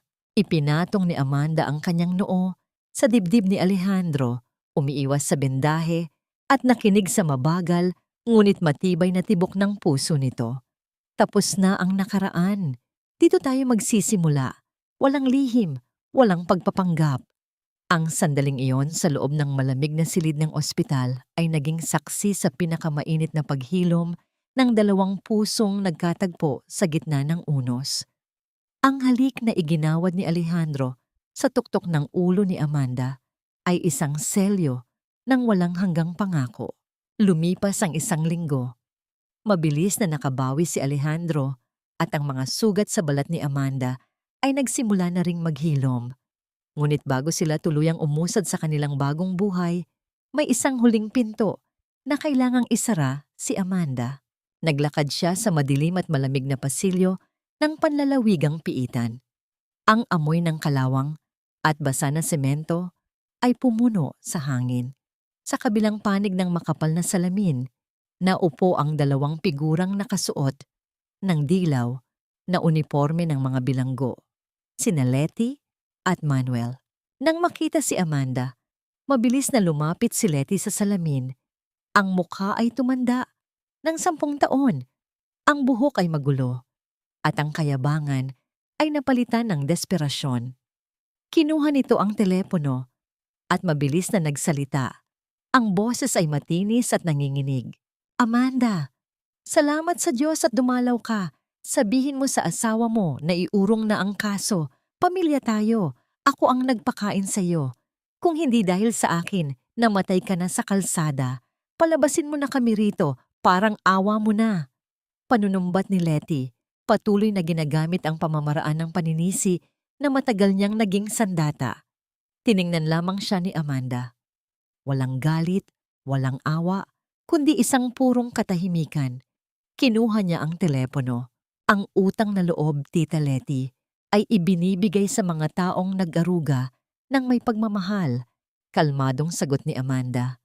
Ang kanyang boses ay may kapangyarihan na hindi kailanman mababali. Ngunit ang kalupitan at pagnanakaw ay binabayaran ng hustisya. Kinuha ninyo ang lahat sa akin at sinubukan ninyong ibenta ang dangal ko. Ngayon, kayo ang magbabayad sa batas. Walang utang na loob. Demonyo ka! Sigaw ni Letty, hinahampas ang salamin habang umiiyak. Si Manuel sa likuran ay nakayuko lamang, walang lakas na humarap. Sana ay makahanap kayo ng kapayapaan dyan sa loob, dahil ito na ang huling beses na makikita ninyo ako. Huling salita ni Amanda, bago niya ibinaba ang telepono. Tumalikod siya, hindi na nilingon pa ang mga sumisigaw na anino ng kanyang nakaraan. Ang mabigat na tunog ng pagsara ng bakal na pinto sa kanyang likuran ay hudyat ng kanyang tuluyang paglaya. Sa labas ng piitan, naghihintay si Alejandro, nakasandal sa isang itim na sasakyan. Ang mga bendahe ay nakatago sa ilalim ng isang malinis na puting polo. Ngumiti siya nang makita ang asawa. Ayos ka lang ba? Tanong nito. Tumango si Amanda. Isang maluwag na ngiti ang sumilay sa kanyang mga labi. Wala nang bigat. Malaya na ako. Lumapit si Alejandro at inakbayan siya. Hinalikan ang gilid ng kanyang pisngi. Inabot ng lalaki ang isang maliit na sobre. Kung ganoon, handa ka na para sa isang bagong simula. Buksan mo. Naguguluhang binuksan ni Amanda ang sobre. Sa loob nito ay isang titulo ng lupa. Ngunit hindi ito nakapangalan sa mga Villafuerte o sa kumpanya. Nakapangalan ito sa kanila, Alejandro at Amanda. At ang lokasyon nito ay ang mismong kinatatayuan ng lumang dampa sa probinsya kung saan sila unang natutong magmahalan. Magpapatayo tayo ng pundasyon para sa mga ulila doon. Bulong ni Alejandro. At sa tabi nito, ang tunay nating tahanan. Gusto mo ba? Napaluha si Amanda sa labis na kagalakan. Mahigpit niyang niyakap ang asawa.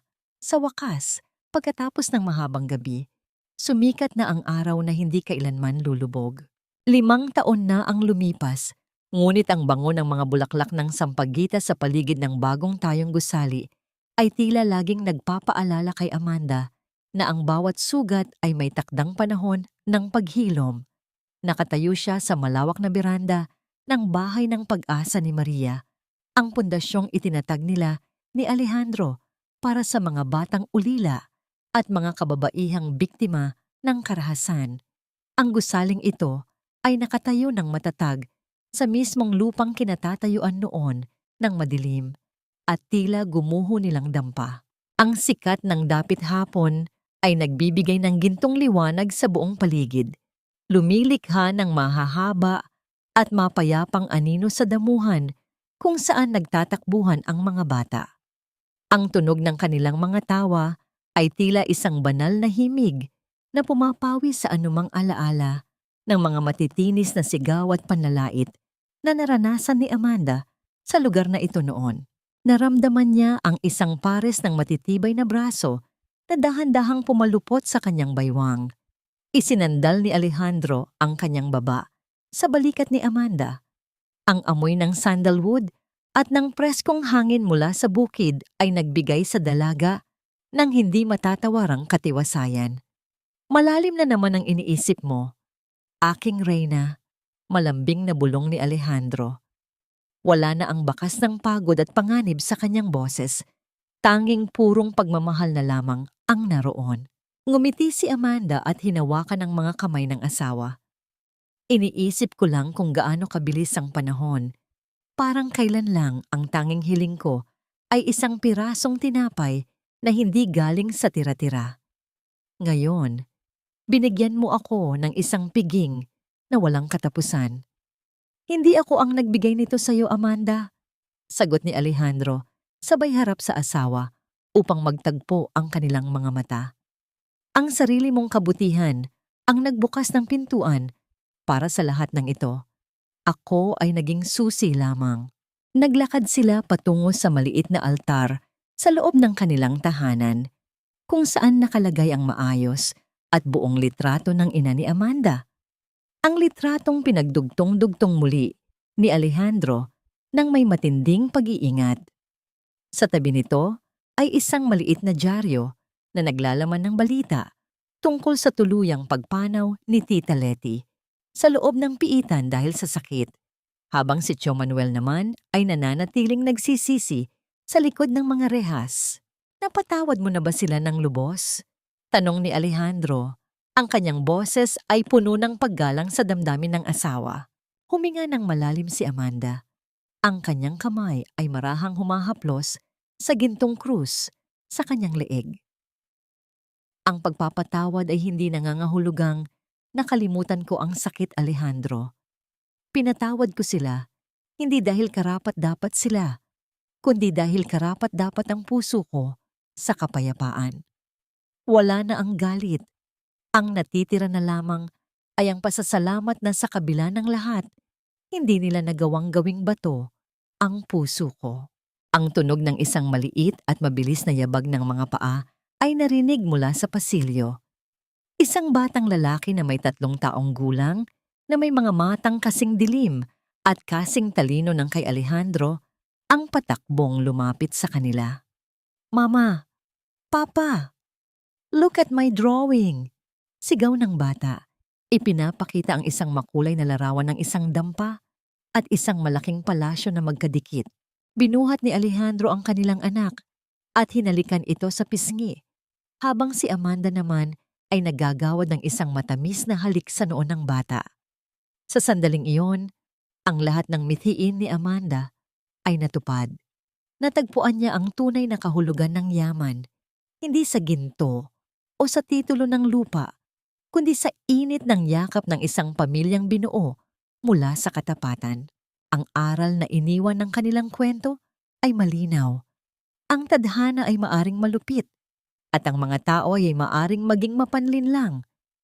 Ngunit ang isang pusong nananatiling dalisay sa gitna ng dumi ay hinding-hindi mabibigo. Ang kabutihan ay isang uri ng kapangyarihan na kayang tunawin ang pinakamabigat na kadena ng nakaraan. Habang dahan-dahang lumulubog ang araw sa likod ng mga bundok, ang huling sinag nito ay tumama sa mag-asawang nakatayo sa beranda. Ang katahimikan ng gabi ay dahan-dahang bumalot sa kanila, isang katahimikang hindi na nakakatakot, kundi isang pangako ng marami pang bukas na puno ng pag-asa at wagas na pag-ibig.